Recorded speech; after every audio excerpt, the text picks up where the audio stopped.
Serious అంచనా ప్రస్తుతం మనతో పాటు ఉన్నారు తమ్మరిగారి రామ్మోహన్ రెడ్డి పరిగి కాన్స్టిట్యున్సీ ఎమ్మెల్యే అలాగే వికారాబాద్ డిస్ట్రిక్ట్ కాంగ్రెస్ ప్రెసిడెంట్ మనతో పాటు ఉన్నారు. సో వారితో మాట్లాడి మరిన్ని విషయాలు తెలుసుకునే ప్రయత్నం చేద్దాం. నమస్తే సార్. నమస్తే అండి సంజయ్ గారు. ముందుగా ఎలా ఉన్నారు సార్? అంతా ఫైన్, ఫైనా? సో చాలా కూల్ గా కనిపిస్తున్నారు. సక్సెస్ఫుల్ గా యునానిమస్ గా మిమ్మల్ని గెలిపించారు పరిగి ప్రజలు. సో ఎలా అనిపిస్తోంది అసలు? నా ఎంటైర్ కెరియర్లో ఇంత హైయెస్ట్ మెజార్టీతో అంటే 7 అసెంబ్లీ కాన్స్టిట్యున్సీ ఉంటాయి మా చెవెళ్ళ పార్లమెంట్లో. 7 అసెంబ్లీ కాన్స్టిట్యున్సీలో హైయెస్ట్ మెజార్టీ నాకే, అరౌండ్ 25,000 ఓట్స్ లీడ్తో నన్ను గెలిపించినందుకు నాకు చాలా సంతోషంగా ఉంది. సో 2014లో గెలిచారు, మధ్యలో బ్రేక్ వచ్చింది, మళ్ళీ 2023లో యునానిమస్గా గెలిచారు. సో ఎలా అనిపిస్తోంది అసలు? చాలా హ్యాపీగా ఉన్నాను, ఎందుకంటే ఎప్పుడు లేని రికార్డు మా పార్లమెంట్లోనే హైయెస్ట్ మెజార్టీతో నేను అరౌండ్ 25,000 ఓట్స్తో 23లో కూడా గెలవడం. గతంలో 14లో గెలిచి 23లో గెలిచి మంత్రివర్గంలో అవకాశం ఉన్న ఏకైక ఎమ్మెల్యే నేనే ఉన్నా. ఇప్పుడు చాలామంది నా కలీగ్స్, నా friends, they last in 14, they last in 18. I'm only the person who one both the elections. So చెప్పి మరీ గెలిచారు మీరు. బేసిక్ గా చాలా మంది చెప్తారు గెలవచ్చు గెలవకపోవచ్చు, బట్ మీరు చెప్పి మరీ గెలిచారు. సో కాంగ్రెస్ అయితే అధికారంలోకి వచ్చేసింది. సో అధికారంలోకి వచ్చిన తర్వాత అసలు ప్రజల రెస్పాన్స్ ఏ విధంగా ఉంది అసలు? చాలా బాగుంది, ఎందుకంటే అఖిల భారత కాంగ్రెస్ పార్టీ నుంచి సోనియా గాంధీ గారు, రాహుల్ గాంధీ గారు, మా పార్టీ అధ్యక్షులు మల్లికార్జున్ ఖర్గే గారు, రేవంత్ రెడ్డి గారు పిసిసి ప్రెసిడెంట్గా ఎన్నికలకు ముందు భారీ బహిరంగ సభ పెట్టి, ఆ బహిరంగ సభలో మేము 6 గ్యారంటీలు ఇస్తాం, కాంగ్రెస్ ప్రభుత్వాన్ని తీసుకురండి, చేతి గుర్తుని గెలిపియండి అని చెప్పి మేమంతా కోరినప్పుడు ప్రజలు విశ్వసించి మమ్మల్ని అధికారంలో తీసుకొచ్చిన తర్వాత మేము ఆ 6 గ్యారంటీలు అమలుపరుస్తున్న తీరు తెన్నులు ఏవైతే ఉన్నాయో అవి చాలా సంతోషాన్ని ఇచ్చినాయి. ఇందిరమ్మ కమిటీలు వేస్తాం గ్రామాల లోపల, మమ్మల్ని గెలిపించిందే ఇందిరమ్మ కమిటీలు. ఆ ఇందిరమ్మ కమిటీలు వేసి వాళ్ళ ద్వారానే లబ్ధిదారులను ఎంపిక చేస్తాం. మేము ఎక్కడో హైదరాబాద్లో కూర్చొని సెక్రటరియట్లో కూర్చొని వాళ్ళకు ఇల్లు శాంక్షన్ చేస్తాం, ఇంకోటి రేషన్ కార్డ్స్ ఇస్తామన్న సిస్టమ్ కాకుండా కొత్త సిస్టమ్ తీసుకొచ్చాం. అంటే గతంలో అట్లా లేకుండే ఎవరికో కొంతమందికి బై ఎలక్షన్స్ అప్పుడు మాత్రమే బీఆర్ఎస్ పార్టీ ఉన్నప్పుడు వాళ్ళకు రేషన్ కార్డ్స్ ఇవ్వడం జరుగుతుండే. మేము అట్లా కాకుండా తెలంగాణ రాష్ట్రంలో ప్రతి పల్లెలో కూడా రేషన్ కార్డ్స్ ఇవ్వాలి, అది కూడా సోనా మసూరి లాంటి ఫైన్ రైస్ ఇవ్వాలి. అంటే పేదవాళ్ళు గొప్పవాళ్ళు అన్న తారతమ్యం లేకుండా మనమంతా కూడా ఒకే క్వాలిటీ ఆఫ్ రైస్ తినాలన్న ఉద్దేశంతో ఉచితంగా ₹1 కూడా లేకుండా ఇంట్లో ఒక వ్యక్తి ఉంటే 6 కిలోలు, వాళ్ళు 6 ఉంటే 36 kgs, ఎంతమంది ఉంటే అన్ని ఇంటూ 6, ఆ విధంగా వాళ్ళకు బియ్యం 3 months వరకు ఒకేసారి ఇవ్వడం అన్నది చరిత్రలో ఏ రాష్ట్రంలో ఎక్కడ కూడా ఇంతవరకు జరగలేదు. అదే కాకుండా రుణమాఫీ కూడా 2 లక్షల రూపాయల వరకు రుణమాఫీ చేస్తామని చెప్పినాం. నేను గౌరవ ముఖ్యమంత్రి రేవంత్ రెడ్డి గారు మేము విదేశీ పర్యటనకు వెళ్ళి విదేశాల నుంచి నిధులు తీసుకొచ్చి స్వరాష్ట్రంలో ఖర్చు పెట్టాలి, ఇక్కడ ఉన్నటువంటి నిరుద్యోగ యువకులకు ఉద్యోగాలు ఇవ్వాలని చెప్పి ఆగస్టు 14th రోజు మేము ల్యాండ్ అయినాం యూఎస్ నుంచి. 14th రోజు ల్యాండ్ అయిన మరుసటి రోజే 15th ఆగస్ట్ రోజే టోటల్ 21,000 crores సంబంధించిన వేవ్ చేసేసాం. ఒక్కొక్క కాన్స్టిట్యున్సీకి 200 crores నుంచి 330 crores వరకు కూడా రుణమాఫీ చేసేసినాం. ఇది గతంలో మన్మోహన్ సింగ్ గారు ప్రధానిగా ఉన్నప్పుడు 1 lakh rupees at a time దీర్ఘకాలిక రుణాలకు, స్వల్పకాలిక రుణాలకు కాంగ్రెస్ ప్రభుత్వంలోనే ఇంత పెద్ద ఎత్తున రుణమాఫీ జరిగింది. సో రుణమాఫీ మీరు ఒక్కరే చేశారా? అంటే అధికారంలోకి వచ్చాక ఇప్పుడు చాలా హామీస్ ఇచ్చారు. సో రుణమాఫీ మీరు ఖచ్చితంగా అమలు అయిందని మీరు అనుకుంటున్నారా? అంటే మెజారిటీ ఆఫ్ ఫార్మర్స్ కొన్ని సాంకేతిక ఇబ్బందులు ఉండి, ఉదాహరణకు అకౌంట్ నెంబర్ టైపింగ్లో కొంతమంది రైతులు కరెక్ట్గా అకౌంట్ నెంబర్ టైప్ చేయలేదు.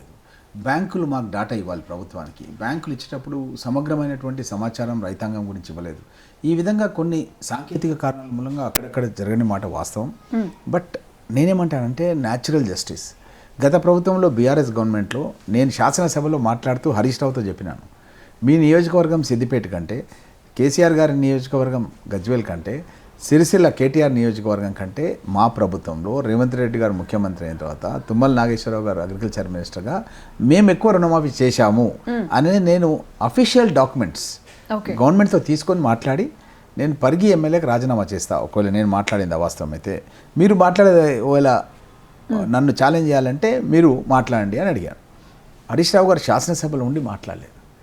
అంటే మేము అంతకంటే ఎక్కువ చేసినాం అన్న విషయాన్ని మీకు తెలియజేస్తున్నాం. ఉదాహరణకు హరీష్ రావు గారి కాన్స్టిట్యున్సీలో వాళ్ళ గవర్నమెంట్లో ఒక 150-170 crores వరకు అయింది, మా గవర్నమెంట్లో 250 crores అయింది.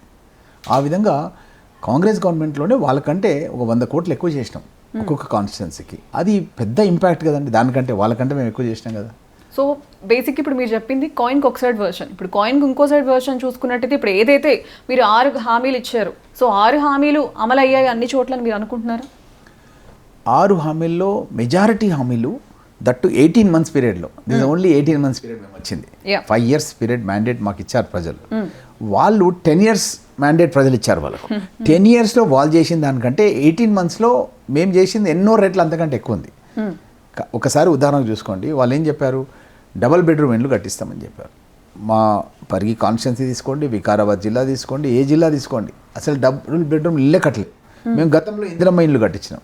అప్పుడు కేసీఆర్ ఏమన్నాడు, కాంగ్రెస్ వాళ్ళు కట్టించినటువంటి ఇందిరమ్మ ఇండ్లు అగ్గిపెట్టలాగా ఉన్నాయి, అల్లుడు వస్తే కొత్త అల్లుడు వస్తే ఎడవండుకోవాలి, కాళ్ళు దర్వాజాలకు తగులుతున్నాయి, గోడలకు తగులుతున్నాయి, కోళ్ళ గంప ఏడబెట్టాలి, మేకలు ఏడగట్టేయాలని వినసొంపుగా మాట్లాడితే మా గ్రామీణ ప్రజలంతా కూడా ఆకర్షితులై ఆయన కొట్టేసారు. ఓటేస్తే ఏం కట్టలేదు, చేయలేదు. ఇప్పుడు మేము వచ్చాక 3500 ఇండ్లు గత సంవత్సరం సంబంధించిన కోటావి ఆల్రెడీ ఆర్డర్స్ ఇచ్చేసినాం, గృహప్రవేశాలు అయిపోయినాయి, కన్స్ట్రక్షన్ నడుస్తున్నాయి, కొన్ని ఫైనల్ స్టేజ్కి వచ్చినాయి. ఇది గత సంవత్సరం. ఈ సంవత్సరం కూడా ఇంకొక 15 రోజులలో ఇంకొక 3500 ఇండ్లు మళ్ళీ మేము శాంక్షన్ ఇచ్చి ప్రొసీడింగ్స్ ఇవ్వబోతున్నాం. నేను మీటింగ్లో కూడా నేను అదే అనౌన్స్మెంట్ చేశాను. ఎస్, అదే విషయం చెప్పండి. సభలో అసలు మీరు మాట్లాడుతుంటే అది దద్దరిల్లింది అసలు, మీరు ఇచ్చే స్పీచ్కి అసలు వాస్తవాలు కదా, సంతోషంగా చెప్పడం జరిగింది. కాంగ్రెస్ ప్రభుత్వం వాస్తవంగా ఏం చేసింది అనేది మా కార్యకర్తలకు చెప్పి వాళ్ళని కూడా ప్రజలకు చెప్పమని చెప్పడం జరిగింది. సో బేసిక్గా ఇప్పుడు మీరు పాలిటిక్స్ ఇవన్నీ పక్కన పెడితే ఫస్ట్ నుంచి కూడా సొసైటీలో ప్రజల్లోనే ఎప్పుడు ఉంటూ సమాజ సేవ చేస్తున్నారు. మరి పాలిటిక్స్లోకి ఎందుకు వచ్చినట్టు? అంటే మీరే యాక్చువల్గా చెప్పాలంటే గవర్నమెంట్ నుంచి వచ్చే ఫండ్స్ కన్నా కూడా మీరు ఖర్చు పెట్టిందే ఎక్కువ ఉంది. బేసికల్గా నేను ఎడ్యుకేషనిస్ట్ని. కొన్ని 100 కోట్ల రూపాయలు పెట్టుబడులు పెట్టి విద్యా సంస్థలు పెట్టిన నేను. సో మెడికల్ కాలేజ్ కానివ్వండి, డెంటల్ కాలేజ్ కానివ్వండి, ఇంజనీరింగ్ కాలేజెస్ కానివ్వండి, ఫార్మసీ అన్నీ కూడా పెట్టడం జరిగింది. ఇవన్నీ పెట్టిన తర్వాత ఒక 12,000 గ్రాడ్యుయేట్స్, పోస్ట్ గ్రాడ్యుయేట్, డిఫరెంట్ డిసిప్లినర్స్లో తయారు చేసి వరల్డ్ వైడ్ డిఫరెంట్ కంట్రీస్కి వెళ్ళారు. సో అందరినీ కూడా ఎక్కడెక్కడికో పంపించారు. సో మీ పేరు దేశవ్యాప్తంగా, ప్రపంచవ్యాప్తంగా కూడా. So I feel very happy. Recently నేను గౌరవ ముఖ్యమంత్రి రేవంత్ రెడ్డి గారితో కలిసి మన తెలంగాణ రాష్ట్రానికి ఇన్వెస్ట్మెంట్స్ తీసుకోవడానికి అని చెప్పి శ్రీధర్ బాబు గారు ఇండస్ట్రీస్ మినిస్టర్ మేమంతా కూడా కలిసి యుఎస్ వెళ్ళాం. యుఎస్లో ఒక మీటింగ్ అడ్రస్ చేశారు సీఎం గారు. మేమంతా కూడా చేసి నేను వేదిక దిగుతున్నాను. విష్ణువర్ధన్ రెడ్డి అని ఒక విద్యార్థి, సుల్తాన్పూర్ గ్రామం, మా పరిగి మండలం, తను పరిగెత్తుకుంటూ వచ్చాడు. అది సర్ప్రైజ్ అయిపోయాను, ఏంటి ఇతను ఇక్కడ వచ్చాడని. ఎందుకంటే అతను use to work in my dental college as a supervisor, construction supervisor. So అతను వచ్చి ఒకరోజు అడిగాడు, సార్ నాకు చదువుకోవాలనిపిస్తుంది, నాకు మీ ఇంజనీరింగ్ కాలేజ్లో ఫ్రీ సీట్ ఇవ్వండి అని అడిగాడు. సో అతను ఎవరైతే రికమెండ్ చేశారో అతను ఫోన్ చేసి అడిగాను. ఎందుకంటే ఇతను Telugu medium background, engineering English మీడియంలో ఉంటుంది, కోడింగ్ అంతా కూడా ఇంగ్లీష్ మీడియం చదవాలి. Whether he can cope up or not అని డౌట్ వచ్చి ఫోన్ చేస్తే, లేదు అతను చాలా హార్డ్ వర్కింగ్ విష్ణు, మీరు ఇవ్వండి చదువుతాడు అని. సో ఫ్రీ సీట్ ఇచ్చాను. అబ్బాయి చదువుకొని యూఎస్కి వెళ్ళి వర్క్ చేస్తూ, తన వైఫ్ కూడా వర్క్ చేస్తూ చాలా గొప్ప అవకాశం పొందడం జరిగింది.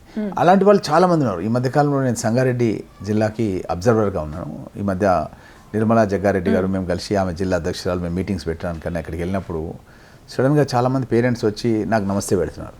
సార్ మీ మూలంగా మా అబ్బాయికి ఫ్రీ సీట్ ఇచ్చారు, మా అబ్బాయి అమెరికన్ సిటిజన్ అయిపోయారు అని చెప్తున్నారు. Just I'm talking of just 1 week back. I surprise. నేను నా కాన్స్టిట్యున్సీ అంటే నేను ఇచ్చానేమో కానీ సంగారెడ్డిలో కూడా ఇలా చేశానా అంటే అప్పుడు గుర్తుకొచ్చింది నిర్మల గారిని చూస్తే. జగ్గారెడ్డి గారు ఎప్పుడు వచ్చేవాడు, అప్పుడు సంగారెడ్డి కాన్స్టిట్యున్సీలో ఉండేది పటంచెరు నా కాలేజ్. చాలా రికమెండేషన్ లెటర్స్ ఇచ్చేవాడు వాళ్ళకి, తర్వాత ఫీజెస్ పే చేస్తామని చెప్పి కూడా లెటర్స్ ఇచ్చేవాడు. ఆయన పాపం కొన్ని పే చేసేవాడు, కొన్ని తర్వాత ఇచ్చేవాడు, ఇట్లా నడుస్తుంది. సో ఆ విధంగా నేను ఫ్రీగా సీట్స్ ఇచ్చిన వాళ్ళు, ఇతర కాన్స్టిట్యున్సీలో ఉన్న వాళ్ళు కూడా విదేశాల్లో సిటిజన్స్ అయిపోయారు. వాళ్ళ పేరెంట్స్ వచ్చి చెప్తే నిర్మల గారు పరిచయం చేశాను, ఇట్లా మీ కాన్స్టిట్యున్సీ గతంలో జగ్గన్ అని చెప్తే నేను సీట్స్ ఇచ్చినాను అని చెప్పి చెప్పడం జరిగింది. She felt very happy. So ఇప్పుడు ప్రజెంట్ మీ కాన్స్టిట్యున్సీలో ఇంతకుముందు ఉన్న ప్రాబ్లమ్స్ ఏంటి, మీరు వచ్చాక మీరు చేసిన డెవలప్మెంట్స్ ఏంటి పరిగిలో? యాక్చువల్గా గతంలో రాజశేఖర రెడ్డి గారు ముఖ్యమంత్రిగా ఉన్నప్పుడు మాది ముఖ్యంగా పరిగి నియోజకవర్గం, వికారాబాద్ జిల్లా వ్యవసాయ ప్రాంతం. రైతుల పొలాలకి నీళ్లు కావాలనే తపన ఉంటుంది అనమాట. మా దగ్గర సాగునీటి ప్రాజెక్ట్ ఒకటి కూడా లేదు. గతంలో రంగారెడ్డి జిల్లాలో అయినా మేము అదే పరిస్థితి ఉంటే, ఇది కూడా అదే పరిస్థితి ఉంటే. డాక్టర్ మర్రి చెన్నారెడ్డి గారు ముఖ్యమంత్రి అయినప్పుడు లాంగ్ బ్యాక్ అతను హైదరాబాద్లో ఉంటే, మేము రంగారెడ్డి జిల్లా అనేది తను సృష్టించాడు, కొత్త సృష్టించాడు. ఆ హైదరాబాద్లో ఉన్నప్పుడు బాగా మాకు డెవలప్మెంట్ ఉంటుండే. ఎందుకంటే హైదరాబాద్లో ఏం డెవలప్మెంట్ అయినా మేము కూడా దాని లోపలికి వచ్చేవాళ్ళం. తర్వాత తను ఇంకా ఆలోచన చేసి ఇంకా ఏ విధంగా చేయాలి గ్రామీణ ప్రాంతాన్ని సపరేట్గా, ఒక సైడ్ మేడ్చల్, ఒక సైడ్ ఇబ్రాహీంపట్నం, ఒక సైడ్ వికారాబాద్. ఈ హైదరాబాద్ చుట్టుముట్టు ఉన్నటువంటి గ్రామీణ ప్రాంతాలకే ఒక జిల్లా చేశాడు. Okay. City surrounding area, city separate Hyderabad, city surrounding ఈ separate Rangareddy district. Okay. So naturally city అనేది ఎగ్జాస్ట్ అయిపోయింది Hyderabad. It will develop in Rangareddy only. ఏ ఇన్స్టిట్యూషన్ వచ్చినా, బిజినెస్ వచ్చినా, ఏమొచ్చినా రంగారెడ్డిలో వచ్చేది. సో బాగా డెవలప్ అవుతుండే. మా వాళ్ళకు మా గ్రామీణ ప్రాంతం నుంచి వికారాబాద్, పరిగి, తాండూరు ఇక్కడ నుంచి చాలామంది టీచర్స్గా కానీ, కాలనీస్ వచ్చేసినప్పుడు స్కూల్స్ పెట్టాలి, స్కూల్స్ పెట్టి కాలనీస్ వచ్చినప్పుడు పోలీస్ స్టేషన్స్ పెట్టాలి. ఇలాంటి ఈ విధంగా అన్నిట్లలో కూడా గవర్నమెంట్ జాబ్స్లలో మా కాన్స్టిట్యున్సీ, మా డిస్ట్రిక్ట్ నుంచే చాలామంది గ్రామీణ ప్రాంతం నుంచి వచ్చి జాబ్స్ వచ్చాయి. We are very happy. ఆ విధంగా చెన్నారెడ్డి గారు కొత్తగా రంగారెడ్డి జిల్లాను ఒకటే ఏర్పాటు చేయడం జరిగింది. ఆ తర్వాత ఈ మధ్య కాలంలో ఏమైందంటే కేసీఆర్ ముఖ్యమంత్రి అయిన తర్వాత మమ్మల్ని వికారాబాద్ జిల్లా చేసి మమ్మల్ని తీసుకుపోయి జోగులాంబ జోన్లో వేశాడు. అసలు జోగులాంబ జోన్కు మాకు ఎలాంటి సంబంధం లేదు. వాళ్ళ సంగారెడ్డిని తీసుకొచ్చేసింది అంటే దాన్ని తీసుకొచ్చి చార్మినార్ జోన్లో పెట్టుకున్నాం. సో నేనే అప్పుడు జిల్లా అధ్యక్షునిగా పెద్ద ఎత్తున ఆందోళన చేసి తప్పకుండా మీరు చార్మినార్ జోన్ అనేది మా హక్కు. మా అన్న ఎయిర్ ఫోర్స్లో ఉద్యోగం చేస్తే నేను పరిగి హైదరాబాద్ జిల్లా అని రాసేవాడిని. ఇది మా హక్కు. మమ్మల్ని తీసుకెళ్ళి మీరు అట్లా చేసి మా ప్రాంత వాళ్ళకు ఉద్యోగాలు రాకుండా చేస్తున్నారని అప్పుడు గులాం నబీ ఆజాద్ గారు హెలికాప్టర్లు తీసుకొచ్చి ఒక మీటింగ్ పెట్టాను. మీటింగ్ పెట్టి ఆ మీటింగ్లో పెద్ద ఎత్తున స్పందన చూసి ఆ తర్వాత 1-2 డేస్కే కేసీఆర్ గారు మీటింగ్ ఉండే మా జిల్లాలో వికారాబాద్లో. ఆ స్పందన చూసి ఇంటెలిజెన్స్ నివేదికలు చూసి మళ్ళీ మమ్మల్ని తీసుకొచ్చి 6 నెలల తర్వాత మళ్ళీ మమ్మల్ని చార్మినార్ జోన్లో కలవడం జరిగింది. ఈరోజు 50 మంది ఎస్ఐలు సెలెక్ట్ అయ్యారు. దాంట్లో కొంతమంది గర్ల్స్ సెలెక్ట్ అయ్యారు. దాంట్లో మైనార్టీ ఉమెన్ ఎస్ఐగా సెలెక్ట్ అయ్యారు. మొయినాబాద్ పోలీస్ స్టేషన్ చేస్తుంది, ఇంకొక అమ్మాయి గచ్చిబౌలిలో చేస్తుంది ఎస్ఐలుగా మా ప్రాంతం. I'm very happy.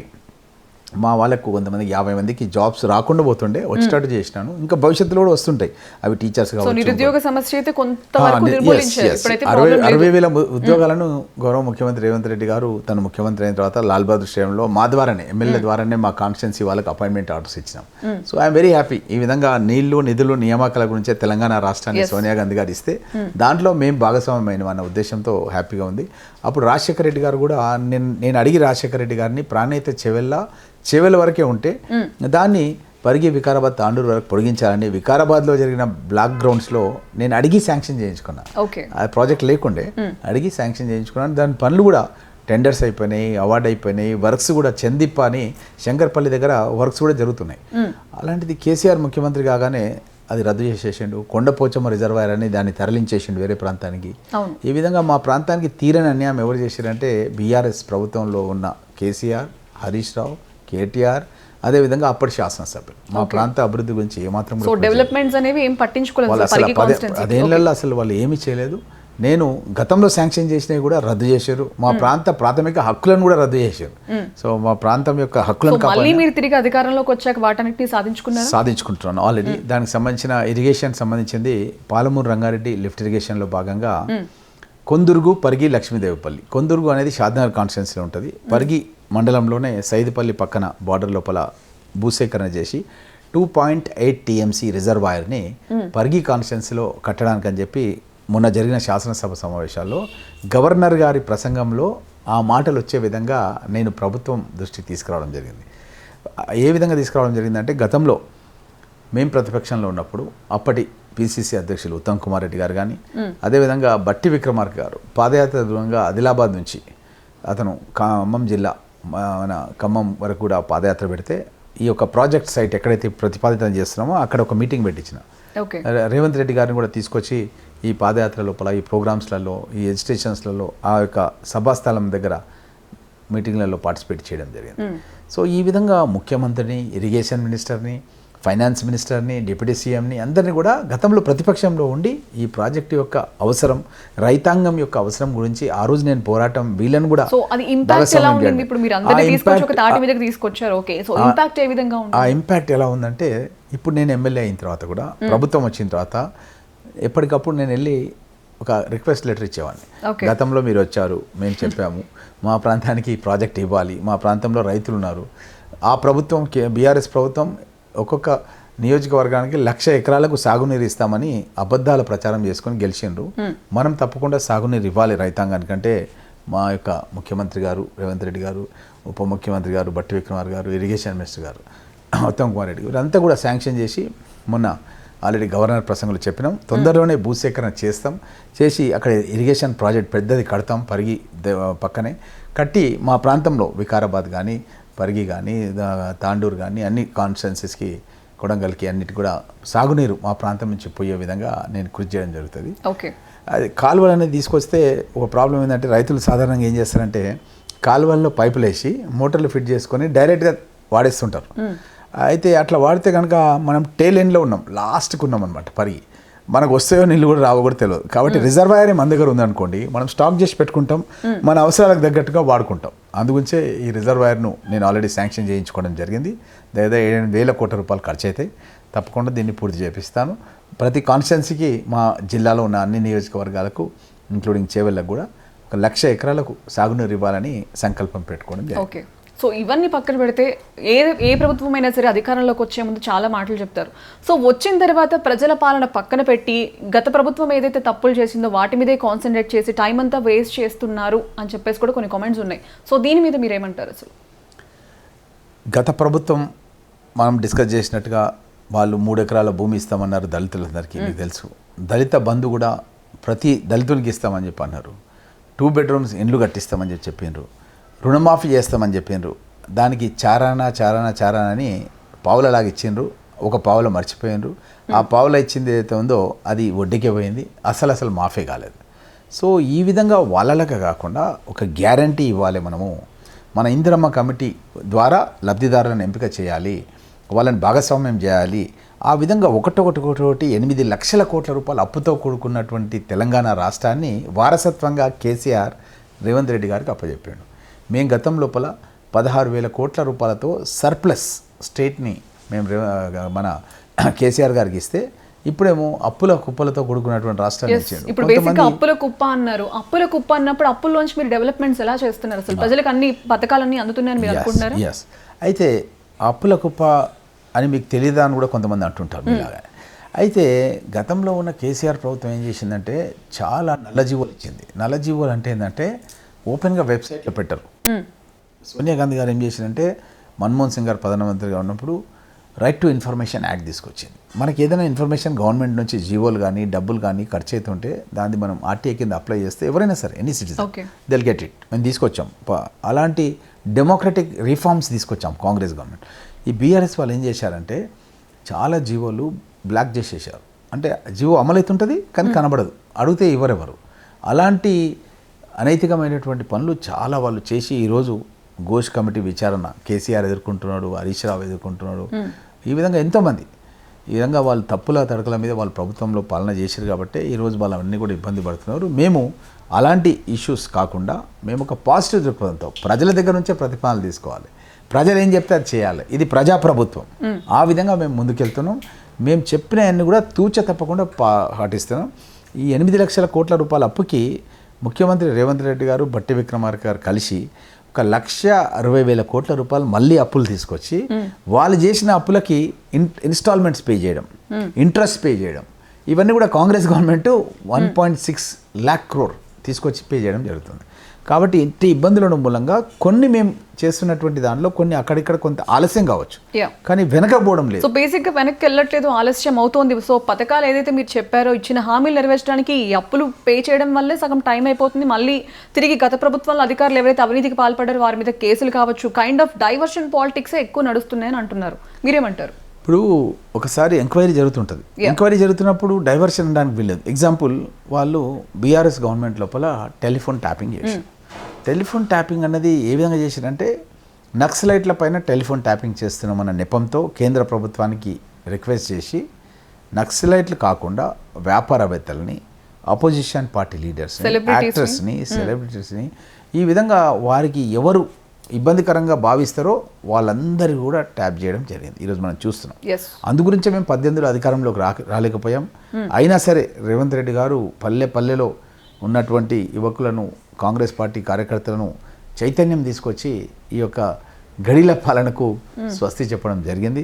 గతంలో మీకు తెలుసు, వరి పంట వేస్తే ఊరేసుకోవాలని చెప్పి కేసీఆర్ మాట్లాడితే నేనే మన ఊరు మన పోరని పరిగిలో నేనే జిల్లా అధ్యక్షునిగా చొరవ తీసుకొని ఆ మీటింగ్ యొక్క మొత్తం ప్రోగ్రామ్ నేనే అరేంజ్ చేసిన పరిగిలో చేసి రాష్ట్ర నాయకులందరినీ కూడా అక్కడ పిలిపించి అక్కడ రేవంత్ రెడ్డి గారు ఏం చెప్పారంటే మీరు వరి పంట వేసుకోండి, కేసీఆర్ ఎట్లా వరి పంట వేసుకుంటాడు, మనల్ని ఎందుకు వేయనీయడు, మనం పండించిన పంటను తీసుకుపోయి కేసీఆర్ ఫామ్ హౌస్ దగ్గర మనం గుమ్మరిద్దాం, అప్పుడు ధైర్యం వచ్చింది రైతులలో. మనకు నాయకుడు ఉన్నాడు, మన హక్కుల గురించి కాపాడుతాడు రేవంత్ రెడ్డి గారు అన్న ధైర్యం వచ్చి అందరూ కూడా వరి పంట వేసుకున్నారు. వాళ్ళు అనుకున్నట్టుగానే, వాళ్ళకు మాట ఇచ్చినట్టుగానే రేవంత్ రెడ్డి గారు వరి పంట వేసుకున్న వాళ్ళకు ప్రభుత్వ కొనుగోలు కేంద్రాల ద్వారా కొనడమే కాకుండా మీరు సన్న బియ్యం వేయండి, మీకు బోనస్ ఇస్తాను, ఒక్కొక్క క్వింటల్కు మీకు 500 రూపాయలు బోనస్ ఇస్తానంటే ఒక్కొక్క రైతు 25,000, 50,000, 75,000 వాళ్ళు పండించినటువంటి పంట పైన బోనస్గా వచ్చింది. ప్రభుత్వం ఇచ్చే డబ్బు కాకుండా ఇది ఎక్స్ట్రా. అంటే రేవంత్ రెడ్డి గారి పాలన అనేది అంత అద్భుతంగా ఉంది. ఆయనేమో వరి పంట వేస్తే ఊరేసుకోవాలంటే, వరి పంట వేసుకుంటే ఊరి కాదు, మనం సంతోషంగా వరి పంట వేస్తే రైతే రాజుగా ఉండాలి, మీకు ఇంకా బోనస్ కూడా ఇస్తా అని చెప్పి సన్న బియ్యం వేసుకున్న బోనస్ ఇచ్చి ఆ యొక్క ధాన్యాన్ని మళ్ళీ సేకరించి ఎవరైతే భూమి లేని నిరుపేదలు ఉంటారో, ఎవరైతే వ్యవసాయం లేకుండా ఉంటారో, వాళ్ళకు పూట గడవడమే కష్టం ఉంటుందో పేద వాళ్ళందరికీ కూడా, అందరికీ కూడా తెల్ల రేషన్ కార్డులు లేని వాళ్ళకు కొత్త తెల్ల రేషన్ కార్డులు ఇచ్చి, అన్ని రేషన్ కార్డులు ఉన్న వాళ్ళందరికీ కూడా ₹1 లేకుండా ఒకరొకరికి 6 కిలోల చొప్పున, ఇంట్లో 6 సభ్యులు ఉంటే 36 కిలోలు ఇచ్చే విధంగా 3 నెలలకు సంబంధించినటువంటి సోనా మసూరి ఫైన్ రైస్ని ప్రతి పేదవాళ్లకు వాళ్ళ గుమ్మం దగ్గర ఇచ్చే విధంగా గౌరవ ముఖ్యమంత్రి రేవంత్ రెడ్డి గారు ఆదేశాలు ఇచ్చింది. ఈ విధంగా మేము ఒక సైడ్ నుంచి వాళ్ళకు రోటీ కపడా और మకాన్, శ్రీమతి ఇందిరాగాంధీ గారు ఉక్కు మహిళ, ఆమె తను చెప్పింది ఏంటంటే పేదవాళ్ళు సంతోషంగా ఉంటేనే మన ప్రభుత్వం, మనము అంతా సంతోషంగా ఉన్నట్టు భావించాలి అనే ఉద్దేశంతో ఆ రోజు ఆమె పేదవాళ్ళకు అప్పివ్వని పరిస్థితులలో ఉంటే గొప్పవాళ్ళు పెట్టుకున్నటువంటి జాతీయ ప్రైవేటు బ్యాంకులను కూడా జాతీయం చేయడం జరిగింది. ఆ విధంగా తను రిఫార్మ్స్ తీసుకొచ్చి రోటీ కపడా और మకాన్ అనేది దాన్ని ఇప్పటికి కూడా కొనసాగిస్తున్నది కాంగ్రెస్ ప్రభుత్వం. అందులో భాగంగానే 5 లక్షల రూపాయలు పెట్టే ఇల్లుని మేము ఉచితంగా కట్టిస్తున్నాం. ఆల్రెడీ కట్టించినాం. కాన్స్టిట్యున్సీకి 3,500 కట్టినాం, ఇంకో 3,500 కట్టబోతున్నాం. ఇప్పుడు ఇంకో వారం 15 రోజుల్లో ప్రొసీడింగ్స్ ఇస్తున్నాం. ఇదే కాకుండా ఇంటికి కరెంట్ బిల్ లేదు. 800 రూపీస్ వరకు, 200 యూనిట్స్ వరకు ఇంటికి కరెంట్ బిల్లే లేదు. అదేవిధంగా గతంలో రాజశేఖర రెడ్డి గారు ముఖ్యమంత్రిగా ఉన్నప్పుడు వ్యవసాయానికి కరెంట్ బిల్ లేదు. అది 2004లో అప్పుడు జనత్ హుసేన్ గారు చీఫ్ సెక్రటరీగా ఉండి తన ఫైల్ తీసుకొస్తే మొట్టమొదటి సంతకం పెట్టిండు రాజశేఖర రెడ్డి. దాన్ని ఇప్పటికి కొనసాగిస్తున్నాం. 16,000 కోట్ల రూపాయలు రైతాంగానికి కరెంటు బిల్లు రాష్ట్ర ప్రభుత్వం చెల్లిస్తుంది. ఇప్పుడు ఇంటికి కూడా కరెంటు బిల్లు రాష్ట్ర ప్రభుత్వం చెల్లిస్తుంది. ఇదే కాకుండా ఇంటికి గ్యాస్ సిలిండర్ కూడా 500 రూపాయలకే గ్యాస్ సిలిండర్ ఇచ్చే కార్యక్రమం తీసుకున్నాం. మహిళలు ఆర్టీసీ బస్సులో, సమాజంలో సగభాగమైనటువంటి మహిళలు ఆర్టీసీ బస్సులో టికెటే తీసుకోవాల్సిన అవసరం లేదు. వాళ్ళ ఆధార్ కార్డు తీసి చూపిస్తే చాలు, వాళ్ళు ఫ్రీగా అటు అత్తగారింటికి మహిళల కోసం ఉచిత బస్సు అయితే పెట్టారు. మరి ఆటో డ్రైవర్ల పరిస్థితి అధ్వానంగా మారిపోయింది. స్టిల్ ఈ రోజు కూడా చాలా మంది సఫర్ అవుతున్న పరిస్థితి మీరు చూస్తూనే ఉన్నారు. వారి గురించి కూడా గౌరవ ముఖ్యమంత్రి రేవంత్ రెడ్డి గారు ఆలోచన చేసి రాజీవ్ వికాసం అనే పథకాన్ని తీసుకొస్తున్నాం. రాజీవ్ వికాసంలో భాగంగా 50,000, 1,00,000, 2 లక్షలు, 3 లక్షలు, 4 లక్షలు, ఎవరికి ఏ పథకం కావాలన్నా, ఒక ఆటో కొనుక్కోవాలంటే ఒక ఆటో ఖరీదు ఎంతైతే ఉంటుందో అంతా మేము అప్ టు 50,000 గవర్నమెంటే ఇస్తాం డైరెక్ట్గా. మా యొక్క ఇందిరమ్మ కమిటీలు ఎవరు చెప్తే వాళ్ళకి ఇస్తాం. 1,00,000 అయితే 10,000 బ్యాంకు నుంచి తీసుకోవాలి, 90,000 రూపాయలు మనము ప్రభుత్వం నుంచి ఇస్తాం. అదే 2 లక్షలు, 3 లక్షలు, 4 లక్షలు అయితే కనుక 20% బ్యాంక్ ఇస్తుంది. మళ్ళీ ఇన్స్టాల్మెంట్స్లో ఓవర్ ఆఫ్ ఇయర్స్లలో పే చేయాలి. 80% మనమే ఇస్తాం ఫ్రీగా. సో ఈ పథకాన్ని స్టార్ట్ చేస్తాం. ఎవరికైనా ఆటో డ్రైవర్స్ ఆటో కొనుక్కోవాలంటే కూడా మేము హెల్ప్ చేస్తాం. సో గవర్నమెంట్ ఏదైనా ప్రజలకి ఫేవర్గా పై స్థాయి నుంచి కింది స్థాయి వరకు పథకాలు ఏవో ఒకటి సబ్సిడీ కావచ్చు ప్రవేశపెడుతుంది. బట్ పై స్థాయి నుంచి కింది స్థాయి వరకు వారికి అందుతున్నాయా, అసలు చేరుతున్నాయా అనే విషయంలో మీరు ఎటువంటి కేర్ తీసుకుంటున్నారు? అసలు చాలా పకడ్బందీ ప్రణాళిక ప్రభుత్వం తయారు చేసింది. ఎట్లా అంటే లిస్ట్ ఇచ్చేది ఇందిరమ్మ కమిటీ సభ్యులు, గ్రామ సభ్యులు. వాళ్ళు కూడా వెరిఫికేషన్ చేసే ఇస్తారు. ఊర్లలో ఎవరికి ఇల్లు లేవు, ఎవరికి ఏమి ఇవ్వాలి, ఆటోలు ఇవ్వాలి, ఎవరికి రాజీవ్ వికాసం ఇవ్వాలి, వాళ్ళే మాకు వెరిఫికేషన్ చేసే ఇస్తారు. నెంబర్ 1 చేసి ఇచ్చిన తర్వాత కూడా స్క్రూటినీ చేయడానికని మేము ఏం చేస్తున్నామంటే ఎండిఓ, మండల్ డెవలప్మెంట్ ఆఫీసర్, గ్రామ కార్యదర్శి కలిసి వాళ్ళు మళ్ళీ స్క్రూటినీ చేస్తారు, ఇది కరెక్టా కాదని. ఈ 2 స్క్రూటినీ అయిన తర్వాత గెస్టెడ్ ఆఫీసర్స్, ఆ మండలంలో పనిచేసే గెస్టెడ్ ఆఫీసర్, వాళ్ళు వెటర్నరీ డాక్టర్స్ కావచ్చు, ఇంకోరు కావచ్చు, వాళ్ళని కూడా పంపించి తనిఖీ చేపిస్తారు. చేపించిన తర్వాతనే ఆ ఇంటికి ముగ్గు పోసి ఇల్లు కట్టే కార్యక్రమాన్ని స్టార్ట్ చేస్తున్నాం. ఈ విధంగా ఏ పథకం తీసుకున్నా సరే డిఫరెంట్ లెవెల్స్లలో ఒక 3 రౌండ్స్ ఆఫ్ చెక్స్ పెడుతున్నాం. ఇవన్నిటి కూడా ఒక యాప్ తీసుకొచ్చినాం. యాప్స్ అన్నీ కూడా ఫోన్లలో యాప్ డౌన్లోడ్ చేస్తున్నాం. పంచాయత్ సెక్రటరీ ఒక ఇల్లు కట్టాలంటే అక్కడికి వెళ్ళి యాప్తోన వాళ్ళు ఫస్ట్ వీడియో ఫోటోగ్రఫీ చేస్తారు. చేస్తే అది కరెక్ట్గా సింక్రనైజ్ అయ్యి దానికి యాడ్ అయిపోతుంది అనమాట వాళ్ళ యొక్క ప్రొసీడింగ్ నెంబర్ కానీ ఇవి కానీ ఆ పరిమాణంలోనే కట్టాలి. ఎగ్జాంపుల్ గతంలో 400 స్క్వేర్ ఫీట్ ఉండే, ఇప్పుడు 600 స్క్వేర్ ఫీట్కి పెంచినాం మేము, సరిపోవట్లేదు. 600 స్క్వేర్ ఫీట్కే ఇల్లు క్యాప్చర్ అవుతుంది, ఫోటో క్యాప్చర్ జియో ట్యాగింగ్ ద్వారా కనెక్ట్ అయిపోతుంది. వాళ్ళకి ఎవ్రీ మండే పేమెంట్ వస్తుంది, every week Monday according to the progress. First మన బేస్మెంట్కి ఒక పేమెంటు, లింటల్ లెవెల్కి ఒక పేమెంటు, స్లాబ్ బడ్డంకి ఒక పేమెంటు, ప్లాస్టరింగ్ అయిన తర్వాత ఒక పేమెంట్, అట్లా ఒక 4 టైమ్స్లలో వాళ్ళకి పేమెంట్ అన్నీ కూడా ఎవ్రీ మండే పేమెంట్ ఉంటుంది. గ్రీన్ ఛానల్లో ఉంటుంది అనమాట పేమెంట్. అది డైరెక్ట్గా అన్ని ఇండ్లు కూడా మహిళల పేరు మీద ఇస్తున్నాం. కాంగ్రెస్ ప్రభుత్వం మహిళలకు ప్రత్యేకంగా అభివృద్ధిలోకి తీసుకురావాలన్న ఉద్దేశంతో ఆకాంక్షతో పనిచేస్తుంది. కాబట్టి ఇవన్నీ ఇండ్లు కూడా మహిళల పేరు మీద శాంక్షన్ చేస్తున్నాం. ఎందుకంటే వాళ్ళకు ఒక సోషల్ సెక్యూరిటీ అనేది మహిళలకు చాలా అవసరం. కాబట్టి ఆ విధంగా నిర్ణయం చేయడం జరిగింది. సో ఇంత ప్రజల కోసం ఆలోచించే కాంగ్రెస్ ప్రభుత్వం మరి హైడ్రాన్ తీసుకొచ్చి ప్రజల బతుకుని రోడ్డు మీద పడేసిందని చెప్పేసి చాలా మంది అంటున్నారు. స్టిల్ ఈ రోజు కూడా దానివల్ల సఫర్ అయిన వాళ్ళు చాలా మంది ఉన్నారు. సో దీని మీద మీ కామెంట్ ఏంటి?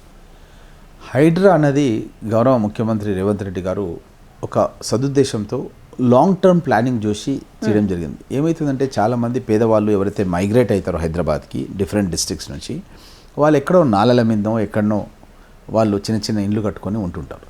అయితే ఫ్లడ్స్ వచ్చేసినాయి అనుకోండి, ఎప్పుడన్నా ఆ ఇండ్లన్నీ కూడా మునిగిపోతుంటాయి, కొంతమంది చనిపోతుంటారు. చాలా ప్రాంతాల్లో చూసినాం.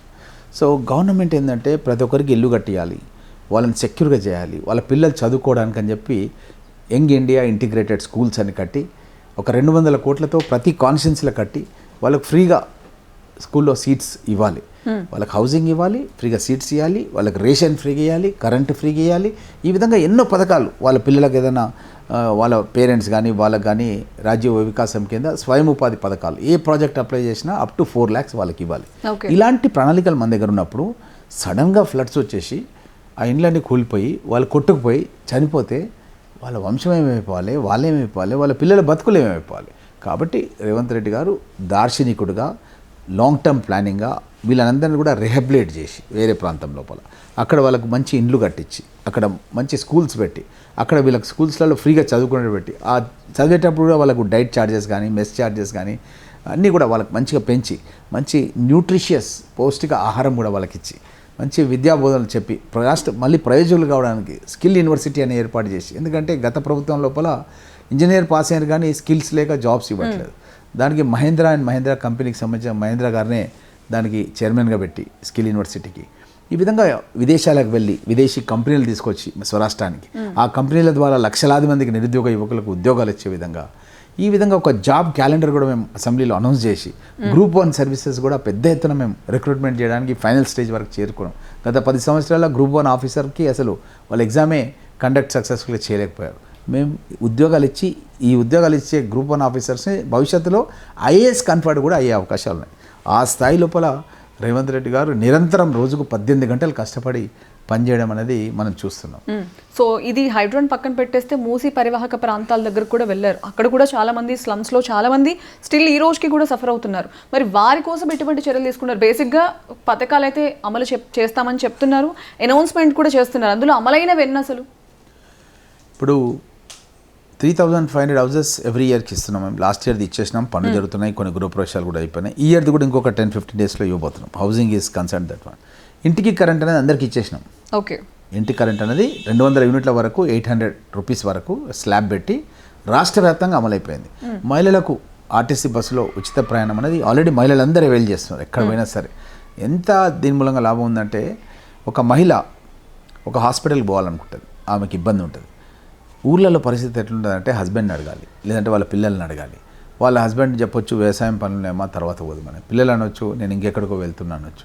పాపం ఎవరికి చెప్పుకోలేని బాధతో మహిళలు గ్రామాల లోపల వాళ్ళ ఆరోగ్యం కూడా ఎంతో దెబ్బతిన్నా సరే కూడా సరైన సమయానికి వైద్యం చేయించుకోలేని పరిస్థితులు ఉంటాయి మహిళలకు. అదే ఈరోజు పరిస్థితి ఏంటంటే తెలంగాణ రాష్ట్ర వ్యాప్తంగా మన పెద్ద పెద్ద హాస్పిటల్స్ అన్ని హైదరాబాద్లో ఉంటాయి. అవును, ఇప్పుడు cancer hospital, MJ cancer hospital హైదరాబాద్లో ఉంది. క్యాన్సర్ అనేది లక్షలాది రూపాయలు. నిమ్స్ హాస్పిటల్ ఉంది, ఉస్మానియా ఉంది, గాంధీ ఉంది. ఈ అన్ని హాస్పిటల్స్లలో మహిళలు ఎవరైనా సరే ఆర్టీసీ బస్సులో వాళ్ళు ఎవరైనా తోడు తీసుకొని వాళ్ళ ఇక్కడికి వచ్చేసి వైద్యం చేయించుకొని మళ్ళీ స్వగ్రామాలకు కూడా వాళ్ళు వెళ్ళిపోవచ్చు. అలాంటి సౌకర్యం ఆర్టీసీ బస్సు ఫ్రీ ఉండడం మూలంగా అవుతుంది. లేదంటే వాళ్ళ దగ్గర డబ్బు అడగాలి, ఎవరినో అడిగి డబ్బు తీసుకొని ఇక్కడికి వచ్చి ఉండదు. ఇప్పుడు అవసరం లేదు. అదేవిధంగా రాజీవ్ గాంధీ ఆరోగ్యశ్రీ అనే పథకం ఇచ్చినాం. రాజీవ్ గాంధీ ఆరోగ్యశ్రీ పథకం కింద గతంలో కాంగ్రెస్ గవర్నమెంట్ అప్పుడు 5 లక్షలు ఉండే లిమిట్. దాన్ని 10 లక్షలకు పెంచినాం. 10 లక్షల రూపాయల వరకు ప్రైవేట్ హాస్పిటల్లో వైద్యం చేయించుకున్నా సరే, ఎంత పెద్ద గుండె ఆపరేషన్ అయినా సరే, కిడ్నీ సమస్యల ఆపరేషన్స్ అయినా సరే, ₹1 కూడా తీసుకోకుండా 10 లక్షల రూపాయల వరకు వైద్యం చేసే అవకాశం కాంగ్రెస్ గవర్నమెంట్ లోపల ఉన్నది. సో ఇవన్నీ కూడా వాళ్ళు అవైల్ చేసుకుంటున్నారు. ఇప్పుడు మహిళలందరూ కూడా ఈ స్కీమ్స్ని అవైల్ చేసుకుంటున్నారు.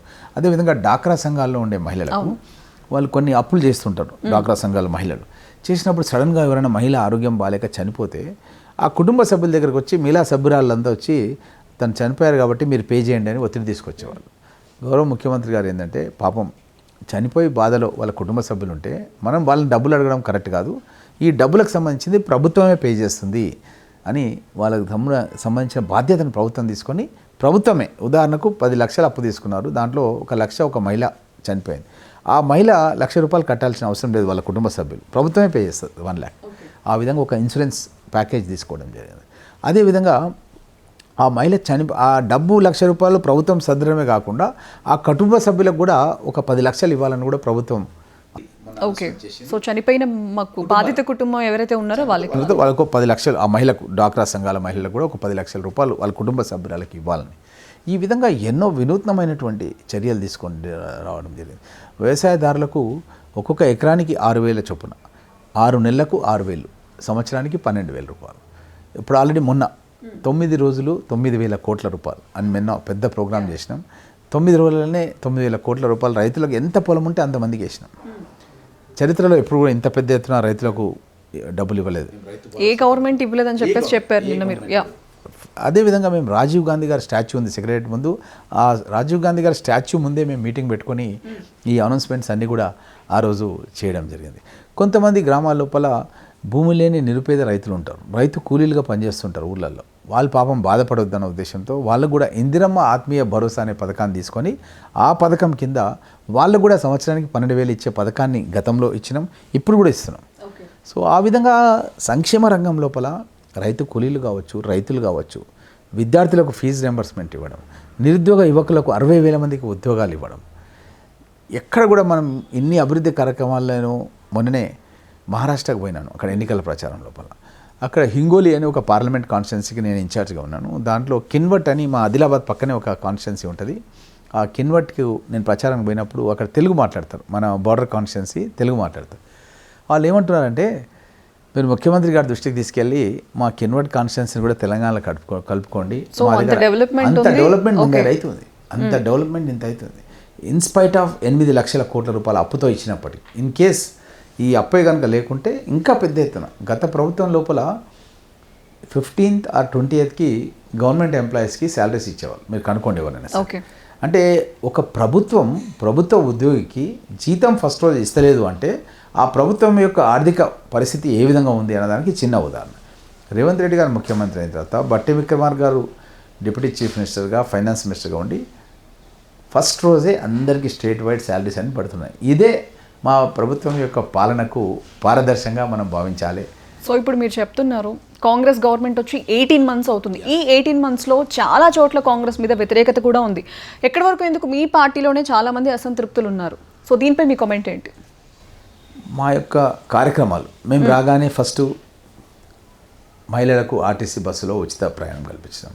తర్వాత ఇంటికి కరెంట్ బిల్లు ఫ్రీగా ఇచ్చడం జరిగింది. ఈ విధంగా తర్వాత సన్న బియ్యం ఇచ్చే కార్యక్రమం పెట్టినాం, రుణమాఫీ చేసినాం, మళ్ళీ రైతు భరోసా చేసినాం, ఇందిరమ్మ ఆత్మీయ భరోసా చేస్తున్నాం. ఒకటి వేస్తూ ఉంటే ఏమవుతుందంటే ఒక సెక్షన్ వాళ్ళు ఒకటి ఫస్ట్ వేయగానే మహిళలు ఓకే, వేరే వాళ్ళు ఏం చేస్తారు, రైతులు మాకు రాలేదే, వాళ్ళకి 2 లక్షల రూపాయలు రుణమాఫీ చేయగానే వాళ్ళు హ్యాపీ. ఇంకొకరు సెక్షన్ ఆఫ్ వాళ్ళు ఏంటంటే నాకు అప్పు లేదు కానీ నా పొలానికి పెట్టుబడి రాలేదు, గతంలో ఉండాను, అంతకంటే ఎక్కువ పెట్టుబడి మేము ఇచ్చేసినాం, దే ఆర్ ఆల్సో హ్యాపీ. నిరుద్యోగ యువకులు మాకు ఉద్యోగాలు రావాలంటే మేము జాబ్ క్యాలెండర్ ఇచ్చి జాబ్స్ కండక్ట్ చేసి ఎగ్జామ్స్ పెట్టి మన లాల్ బహదూర్ స్టేడియంలోనే వాళ్ళకి అపాయింట్మెంట్, ఇట్లా ఒకరి కోరికలు అన్నీ తీరుస్తూ ఇప్పుడు 18 నెలలు అయ్యేసరికి ఏమైపోయిందంటే కింద గ్రౌండ్ ఏదైతే ఉంటుందో ఎంటైర్ తెలంగాణలో ఇప్పుడు జరగబోయేటటువంటి జిల్లా పరిషత్ ఎన్నికల లోపల కాంగ్రెస్ పార్టీ మొత్తం జిల్లా పరిషత్లు కైవాసం చేసుకుంటారు. ఎందుకంటే నేను జిల్లా కాంగ్రెస్ పార్టీ అధ్యక్షుడిగా పనిచేస్తున్నాను. మీకు అంత కాన్ఫిడెన్స్ ఏంటంటే ఇప్పుడు ఈవెన్ ఎలక్షన్స్ అప్పుడు కూడా మీరు చెప్పారు, కాన్ఫిడెంట్గా చెప్పారు, నేను గెలుస్తా అన్నారు, గెలిచి చూపించారు. ఈవెన్ రేవంత్ రెడ్డి సీఎం అవుతారని చెప్పి కూడా ఫస్ట్ చెప్పిన పర్సన్ మీరే. సో రేవంత్ రెడ్డి సీఎం అయ్యారు. సో ఆ గట్ ఫీలింగ్ ఏంటి అసలు? రామ్మోహన్ రెడ్డి గట్ ఫీలింగ్ ఏంటి? క్షేత్రస్థాయిలో నేను పనిచేయడం జరుగుతుంది. నేను లాస్ట్ 10 years ఆ గవర్నమెంట్ కూడా చూసినాను, ఇప్పుడు మా గవర్నమెంట్ కూడా చూస్తున్నాను. ఎక్కడికి వెళ్ళినా సరే గ్రామాల లోపల అభివృద్ధి అనేది ఇప్పుడు కనబడుతుంది. ఆ ప్రభుత్వం లోపల, బీఆర్ఎస్ ప్రభుత్వం లోపల ఇందిరమ్మ ఇండ్లు, మేము ఇప్పుడు కట్టిస్తున్నటువంటి ఇందిరమ్మ ఇండ్లు లేవు, నెంబర్ 1. అదే గ్రామాల లోపల మేము కట్టించిన, గతంలో రాజశేఖర రెడ్డి గారు ముఖ్యమంత్రిగా ఉన్నప్పుడు కూడా ఇందిరమ్మ ఇండ్లు కట్టించినవి ఉన్నాయి ఆ గ్రామంలో. నెంబర్ 1, ఇల్లు అనేది చాలా ఇంపార్టెంట్. ఎవరికైనా సరే గ్రామంలో ఇల్లు అనేది ఒక సాంఘిక భద్రత, అది కట్టించినాం. అదేవిధంగా రోడ్లు, ఇంటి ముందు రోడ్డు, సీసీ రోడ్ అనేది కూడా చాలా ముఖ్యం. ఎందుకంటే బురదతో కూడినటువంటి ఇండ్లు ఉంటే పిల్లలు పడిపోతుంటారు, జబ్బులు వస్తుంటాయి, చాలా ప్రాబ్లం ఉంటుంది. కాబట్టి మేము గ్రామాల లోపల మినిమం ఒక 20-30 lakhs నుంచి స్టార్ట్ చేస్తే 70 lakhs, 80 lakhs, 1 crore వరకు కూడా సీసీ రోడ్లు వేసేసినాం. అన్ని గ్రామాల్లో కూడా వేసినాం. తెలంగాణ రాష్ట్ర వ్యాప్తంగా సీసీ రోడ్లు అనేది వేయడం అయిపోయింది.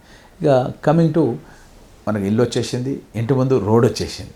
ఇంట్లో మనకు తినడానికి బియ్యం కావాలి, సన్న బియ్యం కావాలి, సోనా మసూరి ఇచ్చేసినాం వాళ్ళు. సోనా మసూరి ఇవ్వడం మూలంగా ఇంటిల్లిపాది సంతోషంగా, ఒకప్పుడు పెద్ద పెద్ద భూస్వాములే ఈ సోనా మసూరి, ఫైన్ రైస్ తింటుండ్రి. అందరు దొడ్డు రైస్ హంసలని ఇవన్నీ పెట్టుకొని తినేవారు. ఇప్పుడు అందరు కూడా కామన్ అయిపోయింది. ఇప్పుడు మెను అనేది కామన్. అందరిలో సోనా మసూరి తెలంగాణ రాష్ట్ర వ్యాప్తంగా తింటున్నాం. ఇక వాళ్ళకి కావాల్సిన రుణమాఫీ చేసినాం, రైతులకు 2 లక్షల రూపాయలు. రైతు భరోసా కింద కూడా 12,000 రూపాయలు ఏడాదికి ఇస్తున్నాం. మొన్న ఇచ్చినాం, మళ్ళీ ఇంకో 5-6 నెలలు అయితే మళ్ళీ ఇస్తాం. ఒక్కొక్క కాన్స్టిట్యూన్సీ. సో గ్రామ స్థాయి వరకు కాంగ్రెస్ ప్రభుత్వం అనేది ప్రజల మెప్పు పొందింది. మరి నగరంలో ఏం చేసింది? స్టిల్ ఈ రోజు కూడా ట్రాఫిక్ కష్టాలు తీరలేదు. ఇప్పుడు వర్షాకాలం వచ్చిందంటే మీరు ఎక్కడ చూసుకున్నా కూడా ఎక్కడ అన్ని మునిగిపోతూ ఉన్నాయి. స్టిల్ చాలా మంది కూలిపోతున్నాయి. మొన్న సిగాచి కంపెనీ కూలిపోయింది.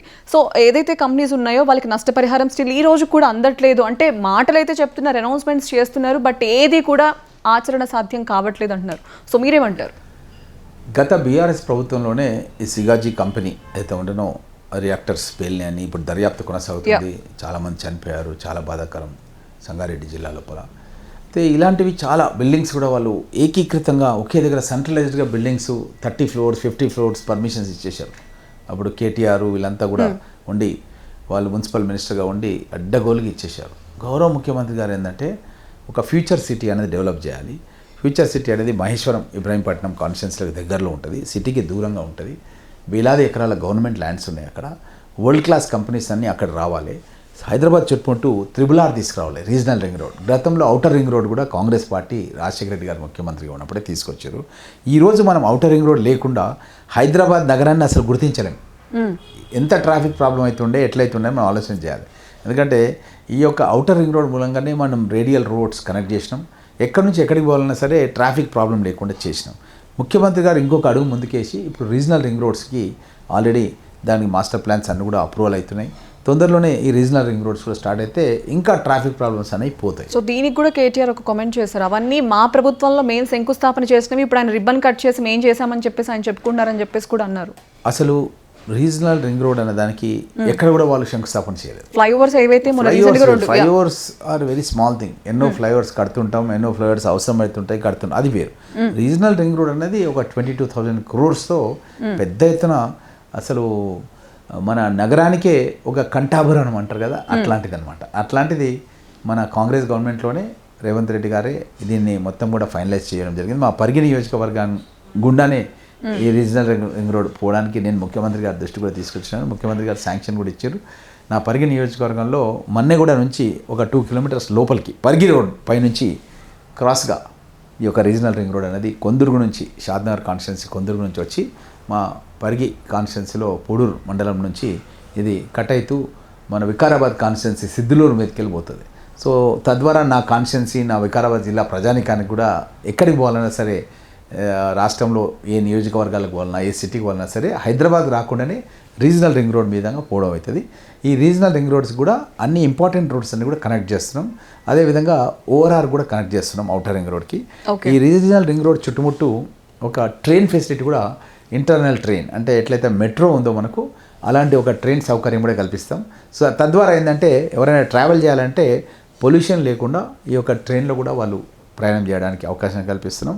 అందులో ఒక వాటర్కి సంబంధించింది కూడా ఒక పెద్ద పైప్ లైన్ కూడా ఇస్తున్నాం చుట్టుముట్టు. ఉదాహరణకు ఇప్పుడు నా కాన్స్టిట్యున్సీలోనే ఈ కొందుర్గు, పరిగి, లక్ష్మీదేవిపల్లి రిజర్వాయర్ వచ్చిన తర్వాత ఉదాహరణకు హైదరాబాద్లో ఎక్కడికైనా సరే నీళ్ళ సరఫరా చేయాలి. ఈరోజు మేము వ్యవసాయ అవసరాల గురించి అని అనుకుంటున్నాం.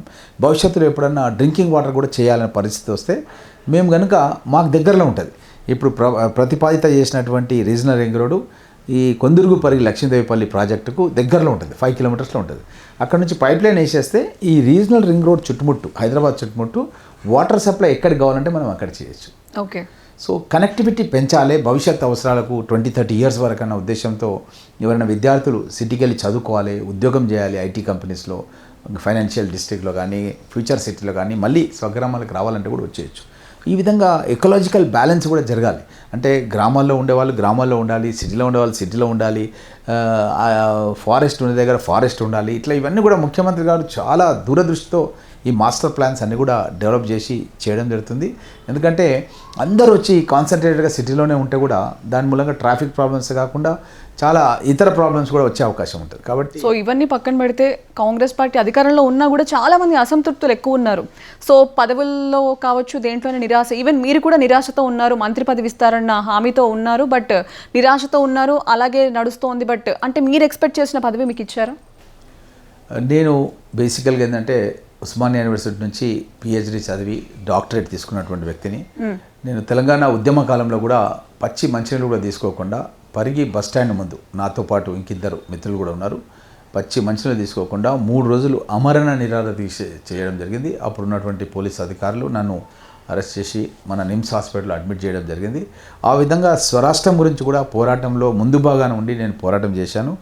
అప్పుడు తెలంగాణ రాష్ట్ర ప్రక్రియ ప్రారంభమని చిదంబరం గారు ఒక ప్రకటన ఇస్తే నేను మా కర్ణాటక బార్డర్, మా తాండూరు దాటగానే కర్ణాటక బార్డర్ వస్తుంది, అక్కడికి వెళ్ళి పెద్ద పెద్ద బోర్డులు బాధించిన తెలంగాణ రాష్ట్రానికి స్వాగతం అని. చాలామంది సర్ప్రైజ్ అయిపోయాను, అరే వచ్చేసిందా తెలంగాణ వచ్చేసిందా అని సర్ప్రైజ్ అయిపోయారు. ఎందుకంటే ప్రక్రియ ప్రారంభం అంటే ఇంకా యాక్టివిటీ స్టార్ట్ అయిపోయినట్టు.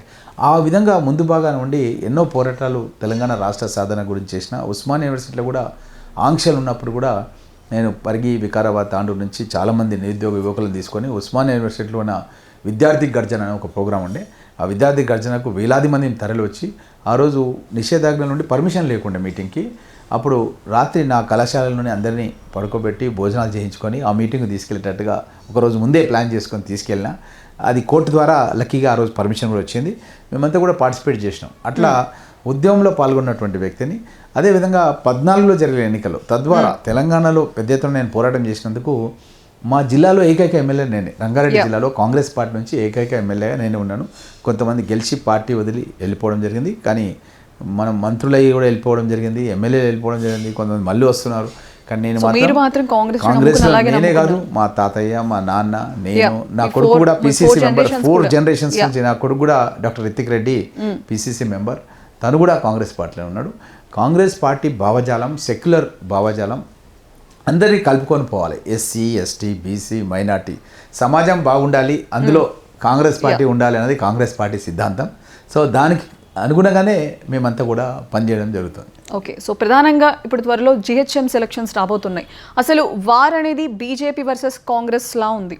సో బీఆర్ఎస్ అనేది అందరూ పక్కన పెట్టేశారు, బట్ బీఆర్ఎస్ గట్టి పోటీ అయితే ఇవ్వాలని చూస్తోంది, సో తప్పుల్ని వెలికెత్తి. సో అసలు వార్ ఎవరి మధ్య ఉంది? బీఆర్ఎస్ వర్సెస్ బీజేపీయా, లేకపోతే బీజేపీ వర్సెస్ కాంగ్రెస్సా? ఇప్పుడు కేసీఆర్ గారి పైన ఆల్రెడీ ఘోష్ విచారణ కమిటీ విచారణ చేస్తుంది, మీకు ఆల్రెడీ తెలుసు. అదే కేటీఆర్ పైన ఆల్రెడీ ఈ కార్ రేసింగ్ సంబంధించింది కూడా విచారణ ఎదుర్కొంటున్నాడు. ఆల్రెడీ దాంట్లో దగ్గర 60 కోట్ల రూపాయలు క్యాబినెట్ ఆమోదం లేకుండా, ఎలాంటి ఆయనకు శాంక్షన్ చేయడానికి ఆయనకు రైట్స్ లేకుండా ఇల్లీగల్గా విదేశాలకు హవాలా రూపం లోపల డబ్బులు అన్నీ కూడా తరలి వెళ్ళిపోయినాయి. ఈ విధంగా తను కూడా ఎదుర్కొంటున్నాడు. హరీష్ రావు కూడా కాళేశ్వరం లోపల కమిషన్లు తీసుకున్నాడన్న ఉద్దేశంతో ఆయన పైన కూడా ఎంక్వైరీ నడుస్తుంది. ఆల్రెడీ వాళ్ళ కుటుంబ సభ్యురాలు కవిత కూడా జైలుకు పోయి ఈ మధ్యకాలంలో బెయిల్ మీద వచ్చింది. ఈ యొక్క బీఆర్ఎస్లో ఉన్నటువంటి కార్యకర్తలు కానీ నాయకులందరూ కానీ బెదురుగా ఉన్నారు. ఎప్పుడు వీళ్ళు జైలుకు పోతారో, రేపు మమ్మల్ని ఎవరు పట్టించుకుంటారు, మేమేం గెలుస్తాం. ఇన్ని పథకాలు కాంగ్రెస్ ప్రభుత్వం 8 లక్షల కోట్ల రూపాయలు అప్పు చేసినప్పటికీ కాంగ్రెస్ ప్రభుత్వం చాలా కష్టపడి అన్ని పథకాలు కూడా అమలు చేస్తుంది. కేవలం 18 నెలలను ఇట్లా చేస్తుంది. 5 ఏళ్ల పీరియడ్ ఉంది. 5 ఏళ్ల పీరియడ్లో ఎట్లా మనం తట్టుకుంటాం, అసలు నిలబడాలన్నా వద్దా? సో చేయలేక కాంగ్రెస్ పథకాలని బేర్ చేయలేక, ప్రభుత్వం చేసే డెవలప్ని బేర్ చేయలేక ఈ అబండాలు వేస్తున్నారు అనుకోవాలా? బేర్ చేయలేక ఈ అబండాలు కూడా ఎక్కడ చేస్తున్నారు అంటే ప్రజాక్షేత్రంలో చేయట్లేదు. వాళ్ళు సోషల్ మీడియాను హైర్ చేసి ఆ సోషల్ మీడియా ద్వారా కొన్ని విదేశాల్లో కూడా వాళ్ళ స్థావరాలు ఏర్పాటు చేసుకొని కొంతమందిని టీంని పెట్టి ఆ టీం ద్వారా తయారు చేసినటువంటి విజువల్స్ కానీ ఇంకోటి కానీ ఇక్కడ ప్రచారం చేయడానికి ప్రయత్నం చేస్తున్నారు. మా గౌరవ ముఖ్యమంత్రి గారు అన్నారు, ఒక ఏనుగు పోతుంటే కుక్కలు మరుగుతుంటాయి, ఆ కుక్కలను పట్టించుకోకండి, మీరు అభివృద్ధి చేస్తూ పోండి, ప్రభుత్వం చేస్తున్న అభివృద్ధి ఫలాలను పేదల సంక్షేమం గురించి అవి అందేటట్టుగా చూడండి అని చెప్పి కాంగ్రెస్ పార్టీ కార్యకర్తలకు నాయకులకు తను సూచన చేయడం జరిగింది. దాని ప్రకారం ఏంటంటే డాట్స్ అన్నీ కూడా కనెక్ట్ అవుతున్నాయి.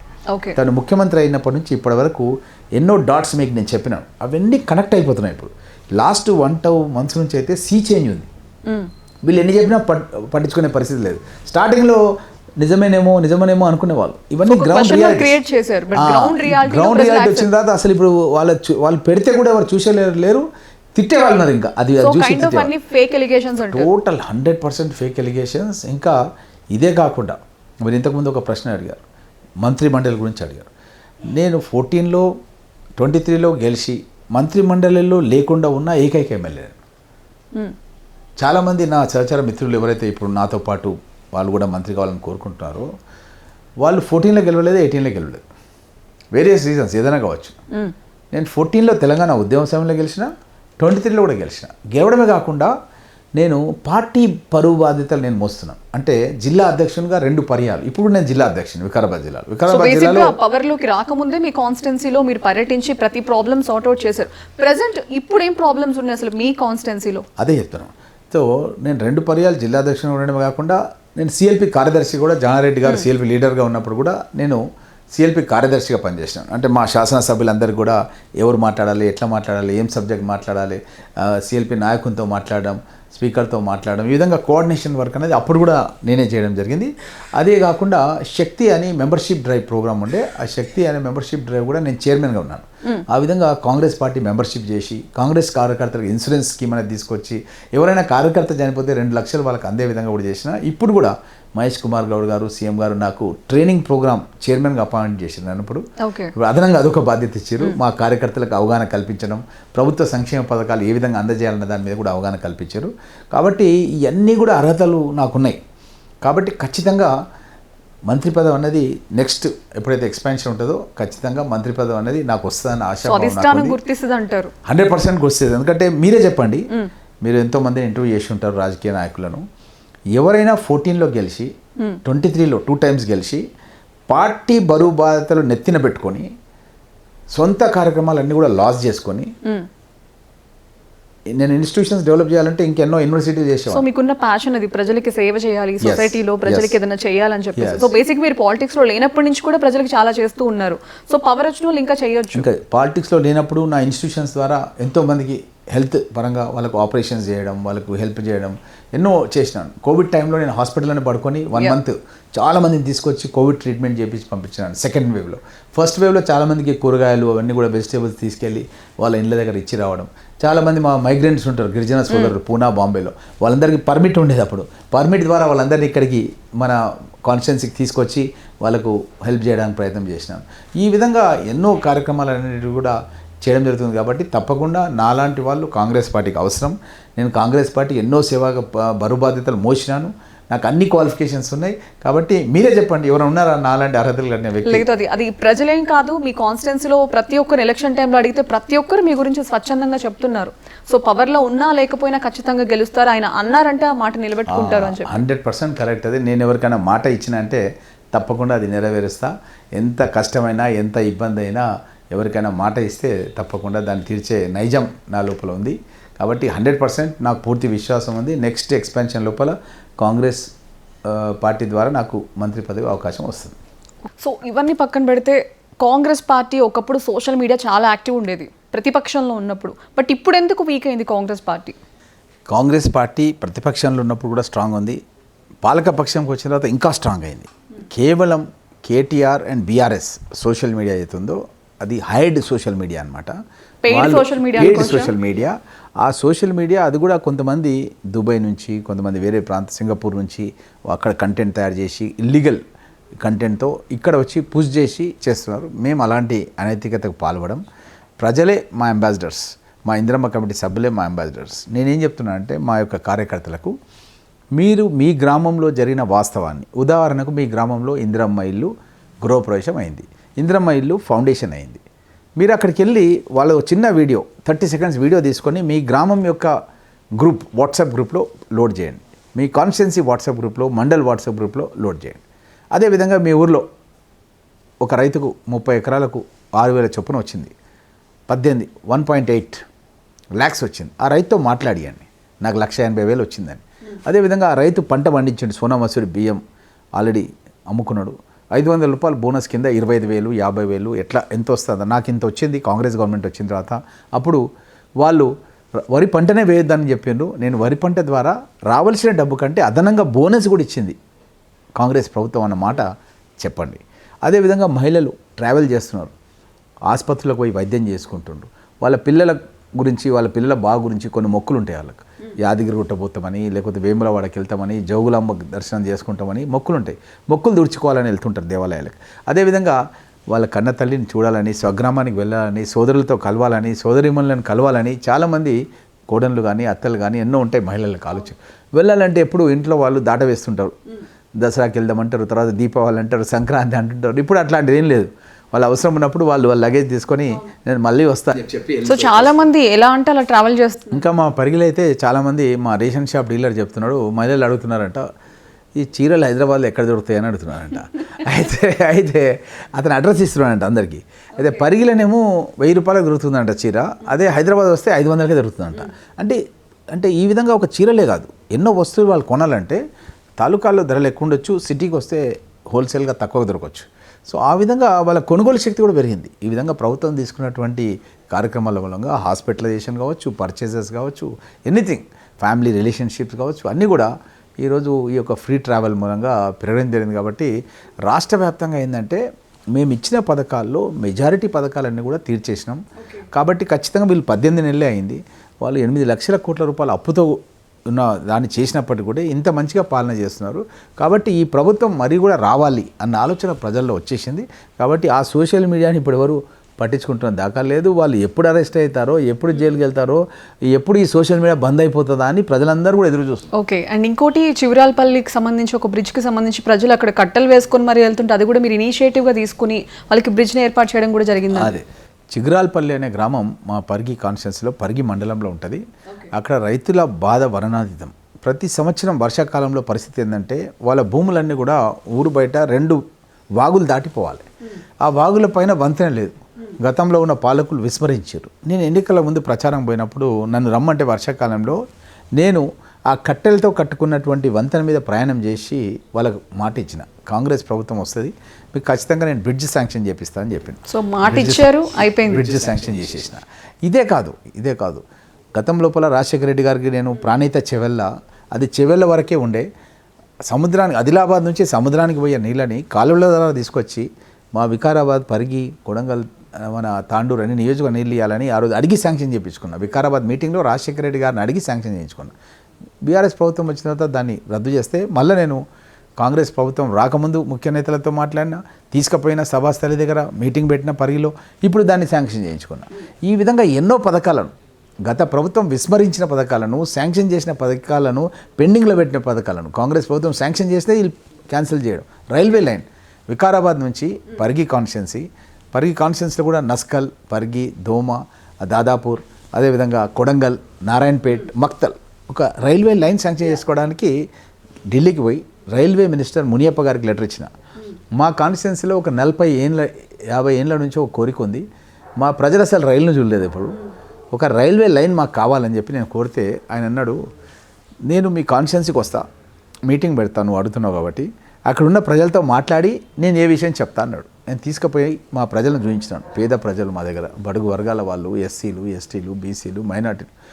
ట్రైన్ ఫెసిలిటీ అనేది ఎట్లుంటుందంటే 100 రూపీస్ మనకు ఆర్టీసీ బస్సులో అయితే 10 రూపీస్లో మనం సిటీకి వెళ్ళిపోవచ్చు. అంత కన్సెషన్ ఉంటుంది, సౌకర్యవంతంగా ఉంటుంది. ఏమైనా లగేజ్ ఉన్నా ఏమున్నా కన్వీనియంట్గా ఉంటుంది అనమాట, సేఫ్టీ ఉంటుంది అనమాట. చాలామంది స్టూడెంట్స్ పాస్ తీసుకొని హైదరాబాద్ పోయి చదువుకొని మళ్ళీ ఇంటికి వచ్చేయచ్చు. ఇప్పుడు 160 km/h స్పీడ్తో పోయే ట్రైన్స్ వచ్చినాయి. ఇప్పుడు అలాంటి వసతి మాకు కావాలని కోరితే అప్పుడు మునియప్ప గారు కేంద్ర రైల్వే మంత్రిగా ఉండి పరిగికి వచ్చి నా నివాసం దగ్గర నేను మీటింగ్ పెట్టిన. ఆ మీటింగ్లో అనౌన్స్ చేసి 50% కేంద్ర ప్రభుత్వం భరిస్తుంది, 50% రాష్ట్ర ప్రభుత్వం భరించాలి. నా కారులోనే రామ్మోహన్ రెడ్డి గారిని తీసుకొని వెళ్ళి ముఖ్యమంత్రి అప్పుడు కిరణ్ కుమార్ రెడ్డి గారు ఉండే కలుస్తామని చెప్పాము. వెళ్ళాం. వెళ్తే ముఖ్యమంత్రి గారు మధ్యలో ఉన్నారు, నేను ఒకవైపు, మునియప్ప గారు రైల్వే మంత్రి ఉండి ఆ రోజు అష్యూరెన్స్ ఇవ్వడం జరిగింది ఆయన సీఎంగా. 50% పరిగిలో అనౌన్స్మెంట్ చేస్తున్నారు కిరణ్ కుమార్ రెడ్డి గారు అన్న మాట ప్రకారం పరిగిలో 50% ఫండ్ ఇచ్చాను. 100% క్లోజర్ అయిపోయింది రైల్వే లైన్. అది కేవలం 800 crores అయిపోతుంది.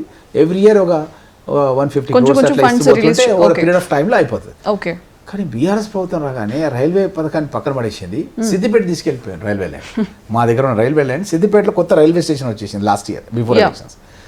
మళ్ళీ నేను ముఖ్యమంత్రి రేవంత్ రెడ్డి గారి దృష్టి తీసుకొచ్చి రైల్వేలతో మళ్ళీ సర్వే చేయిస్తే 3,000 కోట్లకి వెళ్ళిపోయింది అంచనా. ఓకే, 1800 నుంచి 3000కి వెళ్ళిపోయింది.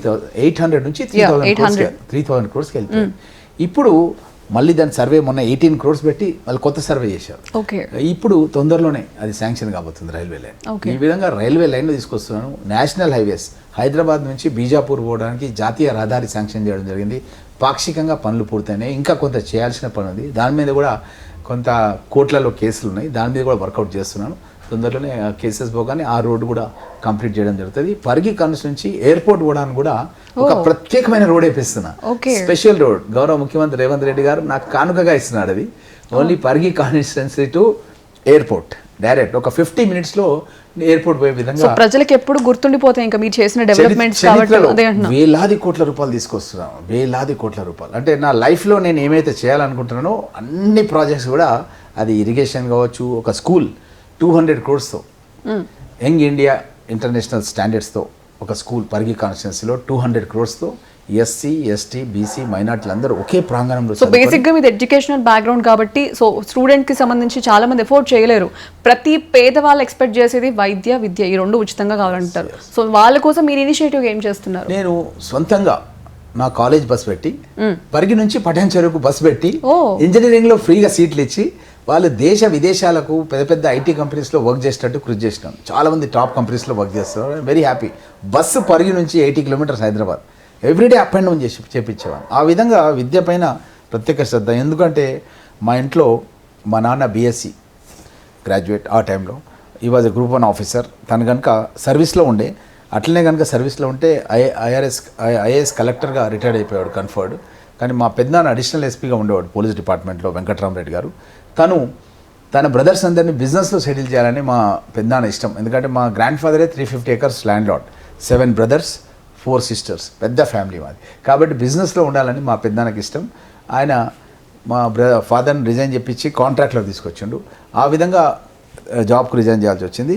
అదేవిధంగా ఇంకొక చిన్న కర్నల్గా పనిచేసిండు. ఆర్మీలో సప్లై డిపార్ట్మెంట్లో ఉండేవాడు. సప్లై అంటే ఏంటంటే ఆర్మ్ ఫోర్సెస్ వాళ్ళకి ఫుడ్ సప్లై చేయాలి.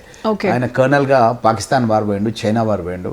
సో మా ఇంట్లో చాలామంది ఆర్మ్ ఫోర్సెస్ వాళ్ళు ఉన్నారు. నా సొంత అన్నయ్య ఎయిర్ ఫోర్స్లో రవీందర్ రెడ్డి గారు సార్జెంట్గా ఉండేవారు. ఈ విధంగా వీళ్ళంతా ఆర్మ్ ఫోర్సెస్లో ఉండే. సో ఇంతమంది బ్యాక్గ్రౌండ్ ఉంది కాబట్టి even Parigi constituency election time ప్రతి ఒక్కరు కూడా ఈ రామ్మోహన్ రెడ్డి గారి రావాలి గెలవాలని చెప్పి ఒకరు కాజ్ మీరు ఒక ఎడ్యుకేషన్ బ్యాక్గ్రౌండ్ ఉంది, మీకు ఇన్స్టిట్యూషన్స్ ఉన్నాయి, చదువుకున్న వాళ్ళు వస్తే మా ప్రాబ్లమ్స్ చాలా ఈజీగా అర్థం చేసుకుంటారు. 100%. ఇంకో చిన్న బిహెచ్ఏలో సీనియర్ మేనేజర్గా పనిచేసిండు. చాలా మంది మా ప్రాంతం వాళ్ళకి జాబ్స్ ఇప్పించండు బిహెచ్ఏలో అప్పుడు. అట్లా ఎడ్యుకేటెడ్ ఫ్యామిలీ నుంచి రావడం మూలంగా నాకు ఎడ్యుకేషన్ ఇన్స్టిట్యూషన్స్ కూడా పెట్టాలన్న తపన వచ్చింది. తద్వారానే ఈ ఎడ్యుకేషన్ ఇన్స్టిట్యూషన్స్ అని పెట్టాను. అదేవిధంగా స్టేట్లోనే ఒక ఆదర్శ నియోజకవర్గంగా మన నియోజకవర్గం ఉండాలి. మన నియోజకవర్గంలో ఉన్న వసతులను చూసి వేరే వాళ్ళు మా నియోజకవర్గాల్లో కూడా మేము ఎందుకు చేసుకోవద్దు అన్న ఆలోచన కలగాలని నేను గతంలోనే మా కాన్స్టిట్యున్సీలోనే ఒక పెద్ద రోడ్డు రాగాపూర్ టు నంచర్ల అన్నది సింగిల్ రోడ్ ఉండే, దాన్ని డబల్ రోడ్ చేయించుకున్నాను గత కాంగ్రెస్ గవర్నమెంట్లో. అదేవిధంగా ఇప్పుడు డబుల్ రోడ్స్ ఉన్న దాన్ని 4-track రోడ్ శాంక్షన్ చేయించుకున్నాను కిరణ్ కుమార్ రెడ్డి గారు ముఖ్యమంత్రి. ఫస్ట్ 4-track రోడ్స్ నా కాన్స్టిట్యున్సీలో నేనే శాంక్షన్ చేయించుకున్నా. పరిగి నుంచి వికారాబాద్ పోవాలంటే ఇప్పుడు 4-track రోడ్ శాంక్షన్ అయ్యి ఫౌండేషన్ కూడా వేసిన. పరిగి నుంచి షాద్నగర్ పోవాలంటే కూడా 4-track రోడ్ ఆల్రెడీ ఫౌండేషన్ వేసిన, వర్క్ కూడా స్టార్ట్ అవుతుంది. ఈ విధంగా ఇప్పుడు తాండూరు వికారాబాద్ నుంచి వచ్చే బెంగళూరు పోవాల్సిన వాళ్ళు ఇంతకుముందు చేవేల షాబాద్ నుంచి పోయేవాళ్ళు ఇప్పుడు అంతా కూడా పరిగి నుంచి పోవడం అవుతుంది. అంటే పరిగి యొక్క రూపురేఖలు అనేది మార్చేస్తున్నాను. గతంలో మనం చూసినాం, చాలా సార్లు విన్నాం కూడా. అసలు మన హిందూ నాగరికతనే సింధు నది పరివాహక ప్రాంతం నుంచి ప్రారంభమైంది అని అసలు నాగరికతని వింటున్నాం. అయితే అలాంటివి చాలామంది దుష్టులు దుర్మార్గులు ఉన్న చెరువులను కూడా కబ్జాలు చేసి ప్లాట్లు చేసి అమ్ముకున్నారు. మా పరిలో కూడా నేను కొత్తకుంట చెరువు అని పరిగి నడిబొడ్డులో ఉంటుంది అనమాట.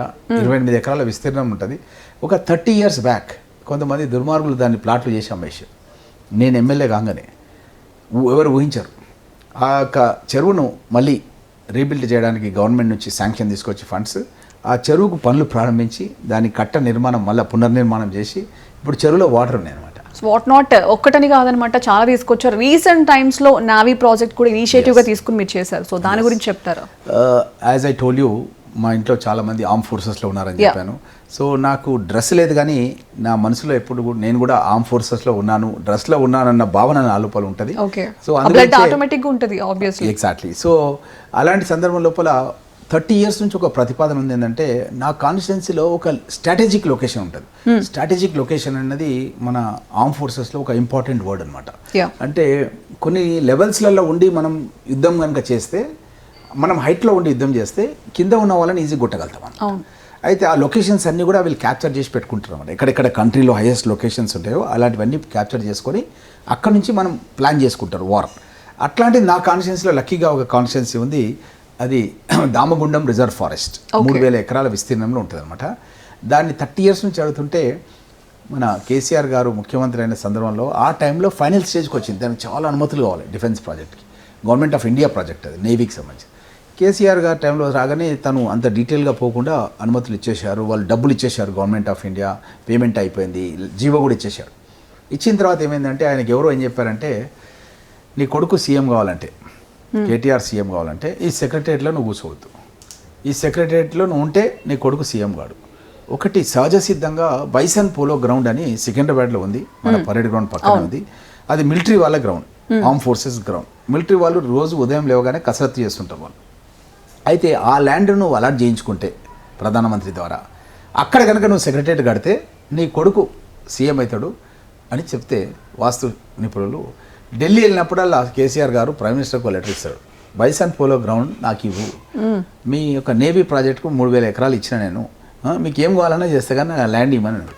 అయితే కేంద్ర ప్రభుత్వం ఎప్పుడు కూడా ఇలాంటి బ్లాక్ మెయిల్లకు దీనికి ఎప్పుడు కూడా వాళ్ళు తలొగ్గరు. ఎందుకంటే ఆర్మీ, నేవీ, ఎయిర్ ఫోర్స్ వాళ్ళు, ఎందుకంటే మా అన్న ఎయిర్ ఫోర్స్లో ఉండు, మా చిన్న ఆర్మీలో ఉండే, వీళ్ళు ఎప్పుడు కూడా ఇలాంటి ఒత్తిళ్లకు లొంగకుండా దేశం గురించి పనిచేస్తారు. దేశం గురించి ప్రాణాన్ని సైతం కూడా త్యాగం చేస్తారు. ఎందుకంటే నేను కూడా ఎన్సీసీలో ఉండేవాడిని.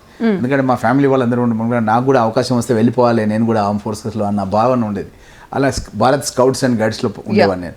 అయితే వాళ్ళు ఇవ్వలేదు. ఇవ్వకపోయేసరికల్లా ఆయన ఏం చేసినంటే, ఇక తప్పని పరిస్థితులలో ఉన్న సెక్రటరీని కులగొట్టేసి, ఆ సెక్రటరీ కూడా ఏదైతే వాస్తు అతను చెప్పిండో, అతని వాస్తు ఏంటంటే, తిరుమల తిరుపతి దేవస్థానంలో వెంకటేశ్వర స్వామి గారు ఎట్లయితే ఉంటారో, వెంకటేశ్వర స్వామి గారు ఉన్న ప్రాంగణం చుట్టుముట్టు మాడవీధులను ఉంటాయి. ఆ మాడవీధులు ఏంటంటే ఓపెన్గా ఉంటాయి, ఎవరైనా నడవచ్చు, టెంపుల్ చుట్టుముట్టు నడవచ్చు. ఇప్పుడున్న మన సెక్రటరీ కూడా అదే విధంగా మాడవీధులు పెట్టిండు. మీరు చూడండి, చుట్టుముట్టు ఎటంటే అటు రోడ్డు ఉంటుంది, ఎటంటే అటు పోవచ్చు. ఆ విధంగా మాడవీధులు పెట్టి కట్టిండు. కానీ అతను ప్రజలకు 8 లక్షల కోట్ల రూపాయలు అప్పు చేసి వాళ్ళ జీవితాలను మొత్తం కూడా, అసలు నిరుద్యోగ యువకులకు ఉద్యోగాలు ఇవ్వలేదు, రైతులకు 1,00,000 ఎకరాలకు నీళ్ళు ఇస్తాను ఇవ్వలేదు, డబల్ బెడ్రూమ్ ఇల్లు కడతాను కట్టలేదు, ఈ 3 ఎకరాల భూమి దళితులకు ఇస్తాను ఇవ్వలేదు, దళిత బంధాన్ని తీసుకొచ్చి కేవలం 1-2 కార్యకర్తలకు ఇచ్చిండు. ఇవన్నీ కూడా చూసి అతని చేయాల్సిన పనులు మంచిగా చేయలేదన్న ఉద్దేశంతో ఈ వాస్తు దోషం అవన్నీ కూడా ఏం హెల్ప్ చేయలేకపోయినాయి ఆయనకు. ఆయన ఘోరంగా ఆయన పార్టీ ఓడిపోవడం అనేది మీరు గమనించారు. కాబట్టి ఇప్పుడు కాంగ్రెస్ ప్రభుత్వం ఏదైతే ప్రజలకు ఇచ్చిన హామీలు ఉన్నాయో అవన్నీ కూడా తూచ తప్పకుండా మీరు రాసి పెట్టుకోండి. మళ్ళీ నన్ను ఇంటర్వ్యూ చేయండి మీరు. తప్పకుండా మేము 6 గ్యారంటీలు ఏదైతే చెప్పినామో రేవంత్ రెడ్డి గారి నేతృత్వంలో, తప్పకుండా నిన్న చెప్పడం జరిగింది రేవంత్ రెడ్డి గారు, 15 ఎంపీ సీట్లను రాహుల్ గాంధీ గారికి, ఖర్గే గారికి, సోనియా గాంధీ గారికి గిఫ్ట్గా ఇస్తాం. 100 అసెంబ్లీ సీట్లు, ఎందుకంటే పెరుగుతున్నాయి ఇప్పుడు 33% మహిళలకు సీట్లు పెరుగుతున్నాయి. సిటీ కూడా చాలా విస్తరించింది, జనాభా కూడా పెరిగిపోయింది. కాబట్టి తప్పకుండా 100 సీట్స్ నెక్స్ట్ గెలుస్తాం. నెక్స్ట్ గవర్నమెంట్ కూడా ఖచ్చితంగా కాంగ్రెస్ పార్టీ వస్తుంది తెలంగాణ. సో చివరిగా మీ కాన్స్టిట్యున్సీ ప్రజలకు కావచ్చు, మీ ప్రభుత్వం తరపున ప్రజలకు మీరేం చెప్తారు మీ మాటల్లో? నా కాన్స్టిట్యున్సీకి విద్యారంగం లోపల నేను 200 crores పెట్టి ఆల్రెడీ నేను అయితే young India integrated schools sanction చేయించుకున్నాను. వైద్యపరంగా నేను గతంలో ఎమ్మెల్యే ఉన్నప్పుడు 5 కోట్లు పెట్టి కొత్త హాస్పిటల్ పరిలో కట్టించిన, అదే బిల్డింగ్లో నడుస్తుంది. ఇప్పుడు మళ్ళీ 27 కోట్ల రూపాయలతో హెల్త్ మినిస్టర్ దామోదర్ రాజనరసింహన్ తీసుకొచ్చి మొన్ననే వర్క్ స్టార్ట్ చేసిన. ఆయన కూడా ఇదే అన్నాడు, మీ రామ్మోహన్ ఎప్పుడు వచ్చినా, నా ఆఫీస్కి వచ్చినా, నా ఇంటికి వచ్చినా పరిగి పరిగి పరిగి అని అంటాడు. ఇట్లా మాతృ నియోజకవర్గాన్ని కూడా పరితపించే నాయకులు ఉండాలని కొనియాడాడు. కాబట్టి నా కాన్స్టిట్యున్సీకి విద్యాపరంగా, వైద్యపరంగా, ఇన్ఫ్రాస్ట్రక్చర్ పరంగా, ఇరిగేషన్ పరంగా, ఎందుకంటే సాగునీరు తాగునీరు అనేది చాలా ముఖ్యం. సాగునీటి గురించి ఈ యొక్క irrigation project Kondurgu Parigi Lakshmidevipalli sanction చేయించుకున్నా. తాగునీరు నుంచి కూడా గతంలో కాంగ్రెస్ గవర్నమెంట్ ఉన్నప్పుడు కోయిల్ సాగర్ నుంచి పరిగికి 150 కోట్లు శాంక్షన్ చేయించుకున్నా. అది గత ప్రభుత్వం పక్కన పెట్టింది. మళ్ళీ మేము దాన్ని ముందుకు తీసుకొచ్చి ఆ యొక్క కోయిల్ సాగర్ నుంచి కూడా నీళ్లు తీసుకొచ్చి డ్రింకింగ్ వాటర్ కూడా తీసుకోవాలని చెప్పి కూడా సపరేట్గా కూడా వర్క్ చేస్తున్నాం అనే విషయాన్ని కూడా తెలియజేస్తున్నాం. కాబట్టి అన్ని రంగాలు కూడా పరిగిని ఆదర్శ నియోజకవర్గంగా చేయడానికి, మా వికారాబాద్ జిల్లాను ఆదర్శ జిల్లాగా చేయడానికి, రంగారెడ్డి జిల్లాను కూడా అన్ని రంగాల్లో కూడా అభివృద్ధి చేయడానికి పెద్ద ఎత్తున కృషి చేస్తున్నా. ఈరోజు హైదరాబాద్ రంగారెడ్డి నుంచి ఒక్కరు కూడా మినిస్టర్గా లేరు. ఇది first time in the history అనమాట. ఎప్పుడు చూసినా 3 మంత్రులు అట్లా ఉంటుంది హైదరాబాద్ రంగారెడ్డి జిల్లా నుంచి. ఈరోజు ఒక్కరు కూడా లేరు. కాబట్టి తప్పకుండా మా పార్టీ అధిష్టానం, మా ముఖ్యమంత్రి గారు గుర్తించి తొందరలోనే నాకు మంత్రి పదవి కూడా ఇస్తారు. తద్వారా ఇంకా పెద్ద ఎత్తున అభివృద్ధి చేస్తా అన్నది నా మనసులోని ఆలోచన. కొంచెం డీటెయిల్గా కొంచెం ప్రజలకు ఎక్స్ప్లెయిన్ చేసే ప్రయత్నం చేస్తారు సార్? తప్పకుండా. నా పరిగి కాన్స్టిట్యున్సీ లోపల ఒక టెరైన్, ఒక భూమి ఏదైతే ఉంటుందో ఆ భూమి ఒక 1/2 కిలోమీటర్ హైట్లో ఉందన్నమాట. అంటే సీ లెవెల్కి, సముద్రం ఏదైతే సముద్ర భాగానికి 1/2 కిలోమీటర్ హైట్లో ఒక 3000 ఎకరాల భూమి దామగుండం రిజర్వ్ ఫారెస్ట్ అని ఒక చిన్న ఫారెస్ట్ ఏరియా ఉంది. ఆ భూమి స్ట్రాటజిక్ లొకేషన్ అనమాట నేవీ వాళ్ళకి. 30 years నుంచి వాళ్ళు ఏమడుగుతున్నారంటే ఈ భూమి మాకు ఇవ్వండి, మేము ఇక్కడ ఒక నేవీ ప్రాజెక్ట్ పెడతామని అడుగుతున్నారు. దానికి చాలా అనుమతులు కావాలన్నమాట. ఫైనల్గా అనుమతులు మొన్న 14లో ఎప్పుడైతే బీఆర్ఎస్ గవర్నమెంట్ వచ్చిందో అప్పుడు ఫైనల్ స్టేజ్ వచ్చింది. దానికి ఆల్ స్టేజెస్ పర్మిషన్స్ వచ్చేసినాయి. అప్పుడు కేసీఆర్ గారు ముఖ్యమంత్రిగా ఉండి దానికి జీవో కూడా ఇవ్వడం జరిగింది. మళ్ళీ తర్వాత వాళ్ళే దాన్ని ఆపడం జరిగింది వివిధ కారణాలతో. అలాంటి సందర్భం లోపల నేను అప్పుడు ఎమ్మెల్యేగా ఉండి ప్రజాభిప్రాయ సేకరణ చేసి ఆ ప్రాజెక్ట్ రావడానికని కృషి చేసినాను. ముఖ్యంగా ఏంటంటే మనకు ఈ సబ్మెరైన్స్ అంటారు దీన్ని, ఇండియన్ నేవీ ఇది సబ్మెరైన్ అనమాట. ఈ సబ్మెరైన్ అనేది అబోవ్ ది వాటర్ కూడా ఉంటుంది, బిలో ది వాటర్ కూడా ఉంటుంది. ఓకే.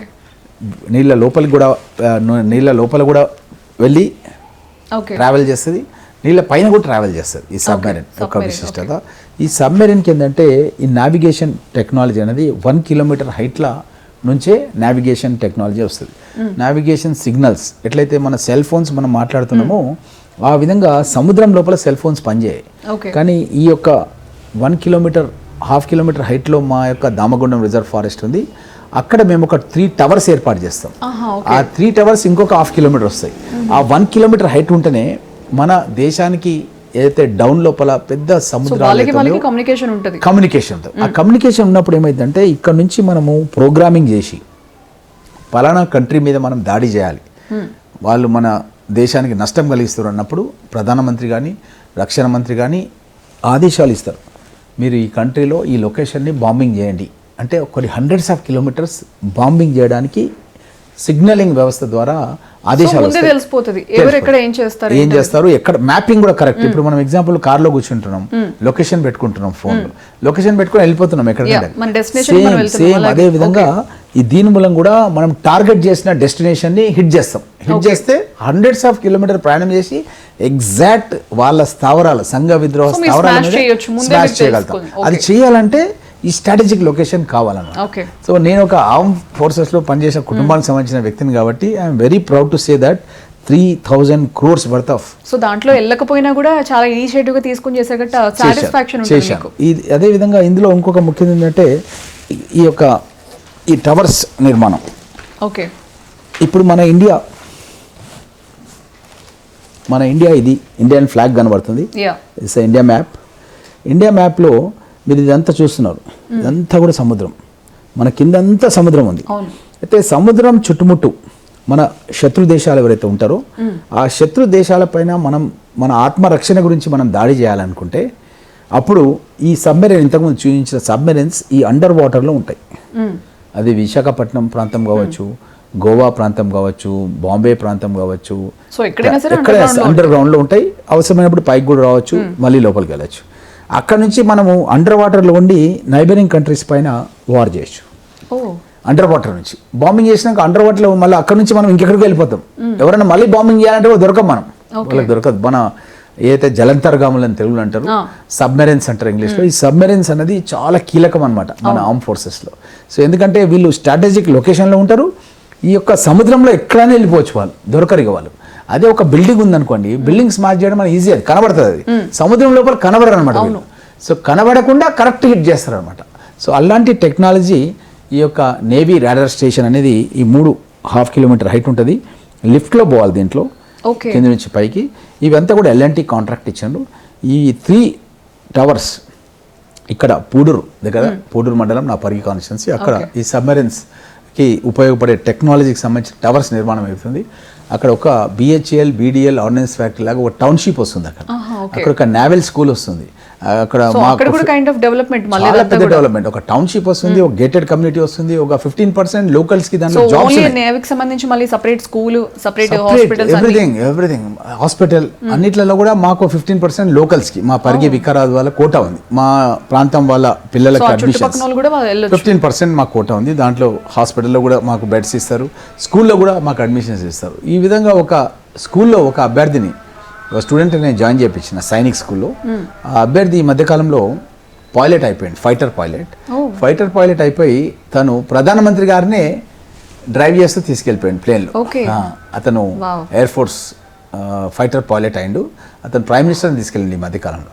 సో అలాంటి అవకాశాలు మా ప్రాంతం వాసులకు కూడా ఇక్కడే చదువుకొని వాళ్ళు భవిష్యత్తులో దేశానికి అవసరమైనటువంటి ఒక ఫైటర్ పైలట్స్గా అయ్యే అవకాశం కూడా ఈ యొక్క ప్రాజెక్ట్ మూలంగా మా ప్రాంతానికి కూడా వచ్చింది. నాకు చాలా సంతోషంగా ఉన్న ప్రాజెక్ట్ ఏంటంటే ఒక నేవీ ప్రాజెక్ట్ను, ఇది మీ బ్లడ్ లోనే ఉంది కాబట్టి ఇనిషియల్ గా మీరు చేయాలనుకున్నారు, చేశారు.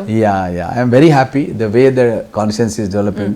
ఒక RRR రీజనల్ రింగ్ రోడ్ అనేది అరౌండ్ 20-25,000 crores ప్రాజెక్ట్ని మా కాన్స్టిట్యున్సీకి కనెక్ట్ చేసిన. 3,000 crores రైల్వే లైన్ని మా కాన్స్టిట్యున్సీకి ఆల్రెడీ సర్వీస్ అయిపోయినాయి, తొందరలోనే అది వర్క్ కూడా స్టార్ట్ అయిపోతుంది, శాంక్షన్ అయిపోయి. ఇదే కాకుండా మా ప్రాంతానికి ఒక 7,000 crores 2.8 TMC Palamuru Rangareddy lift ఇరిగేషన్లో భాగంగా కొందుర్గు పరిగి లక్ష్మీదేవిపల్లి అనే ప్రాజెక్టును ఆల్రెడీ గవర్నర్ ప్రసంగంలో చెప్పించినాను. తొందరలోనే భూసేకరణ చేయబోతున్నాను. అప్పా జంక్షన్ నుంచి మన పరిగి కాన్స్టిట్యున్సీ వరకు కూడా thousands of crores, already 1,000 crores final అయింది. ఆల్రెడీ ఇంకా కూడా ఫండ్స్ వచ్చి దాన్ని ఒక 4-track రోడ్ వేయబోతున్నాను కాన్స్టిట్యున్సీ వరకు. అదేవిధంగా నా కాన్స్టిట్యున్సీ నుంచి ఎయిర్పోర్ట్కి ఒక స్పెషల్ రోడ్ వేస్తున్నాను, నా పరిగి నుంచి స్పెషల్ రోడ్ వేస్తున్నాను. అదేవిధంగా మా తాండలు ఉంటాయి, గిరిజన తాండలకు అన్నిటి కూడా బీటీ రోడ్స్ వేస్తున్నాను, గ్రామాలకు బీటీ రోడ్స్ వేస్తున్నాను. ఈ విధంగా చరిత్రలో ఎక్కడ లేని విధంగా ఇప్పుడు నేను చెప్తున్న పథకాలకు అన్నిటి కూడా కనెక్టివిటీ తీసుకొస్తే, టోటల్ బాటమ్ లైన్ తీసుకొస్తే అరౌండ్ ఒక 40-50,000 crores వర్త్ ఆఫ్ ప్రాజెక్ట్స్కి నేను కనెక్ట్ అవుతున్నాను. ఇప్పుడు రీజనల్ రింగ్ రోడ్ అనుకోండి 25,000 crores అనుకుందాం, 25,000 crores మా పరిగి కూడా కనెక్ట్ చేస్తున్నాను. అట్లా highway, national highway authority of India వాళ్ళది, నేషనల్ హైవే అప్పా జంక్షన్ నుంచి మన్నెగూడ, అది 1,000 crores, అది కూడా కాన్స్టిట్యున్సీ కనెక్ట్ చేస్తాను. రైల్వే లైన్ వికారాబాద్ నుంచి పరిగి, కొడంగల్, నారాయణపేట్, మక్తల్, అది కూడా కనెక్ట్ చేయడం జరుగుతుంది. ఈ విధంగా ఇప్పుడు ఇంటిగ్రేటెడ్ స్కూల్స్ 200 crores, ఈ విధంగా ఎన్నో ప్రాజెక్టులు తీసుకొచ్చి 3,000 crores పెట్టి నేవీ ప్రాజెక్ట్ తీసుకోవడం జరిగింది. ఇవన్నీ కూడా టోటల్ చేస్తే అరౌండ్ 40-50,000 crores వర్త్ ఆఫ్ ప్రాజెక్ట్స్కి నేను కనెక్ట్ కావడం కాకుండా నియోజకవర్గం, జిల్లా, వికారాబాదు, రంగారెడ్డి జిల్లా మొత్తం కూడా కనెక్ట్ చేయడం అనేది చాలా సంతోషంగా ఉంది. I'm feeling very proud to be A Congress man. And కాంగ్రెస్లో ఉండి, కాంగ్రెస్లో ఎమ్మెల్యేగా 2 సార్లు గెలిచి ఇన్ని అభివృద్ధి కార్యక్రమాలు తీసుకోవడం జరిగింది. ఇంకా అభివృద్ధి కార్యక్రమాలు చేయాలి రాష్ట్ర వ్యాప్తంగా నా తపన నాలో ఉంది. పెట్టే చేయి ఎప్పుడు ఎక్కడ ఆగదు, పెట్టుకుంటూనే వెళ్తుంది, అలా చేసుకుంటూనే వెళ్తుంది. సో బేసిక్గా మీ బ్లడ్లో ఉంది సొసైటీకి, సమాజానికి సేవ చేయాలి. సో ప్రజల్లోనే ఉంటూ ఎప్పుడు కూడా, సో అది ఎప్పటికీ ఆగకుండా అలా నిరంతరం వెళ్తూనే ఉంటుందని కూడా మేము అందరూ కోరుకుంటున్నారు, ఈవెన్ మేము కూడా కోరుకుంటున్నాం. Thank you Sanjana, thank you for your interviewing. Thank you so much sir, wishing you all the good luck. So ఇప్పటి వరకు ఎమ్మెల్యేగా సక్సెస్ఫుల్గా ఎన్నో చేశారు. సో మళ్ళీ మీరు మినిస్టర్ అవ్వాలి, మీ ఇంటర్వ్యూ మాకు ఇవ్వాలని చెప్పేసి కూడా మేము అందరం మనస్ఫూర్తిగా కోరుకుంటున్నాం. Thank you so much sir. Thank you Sanjana.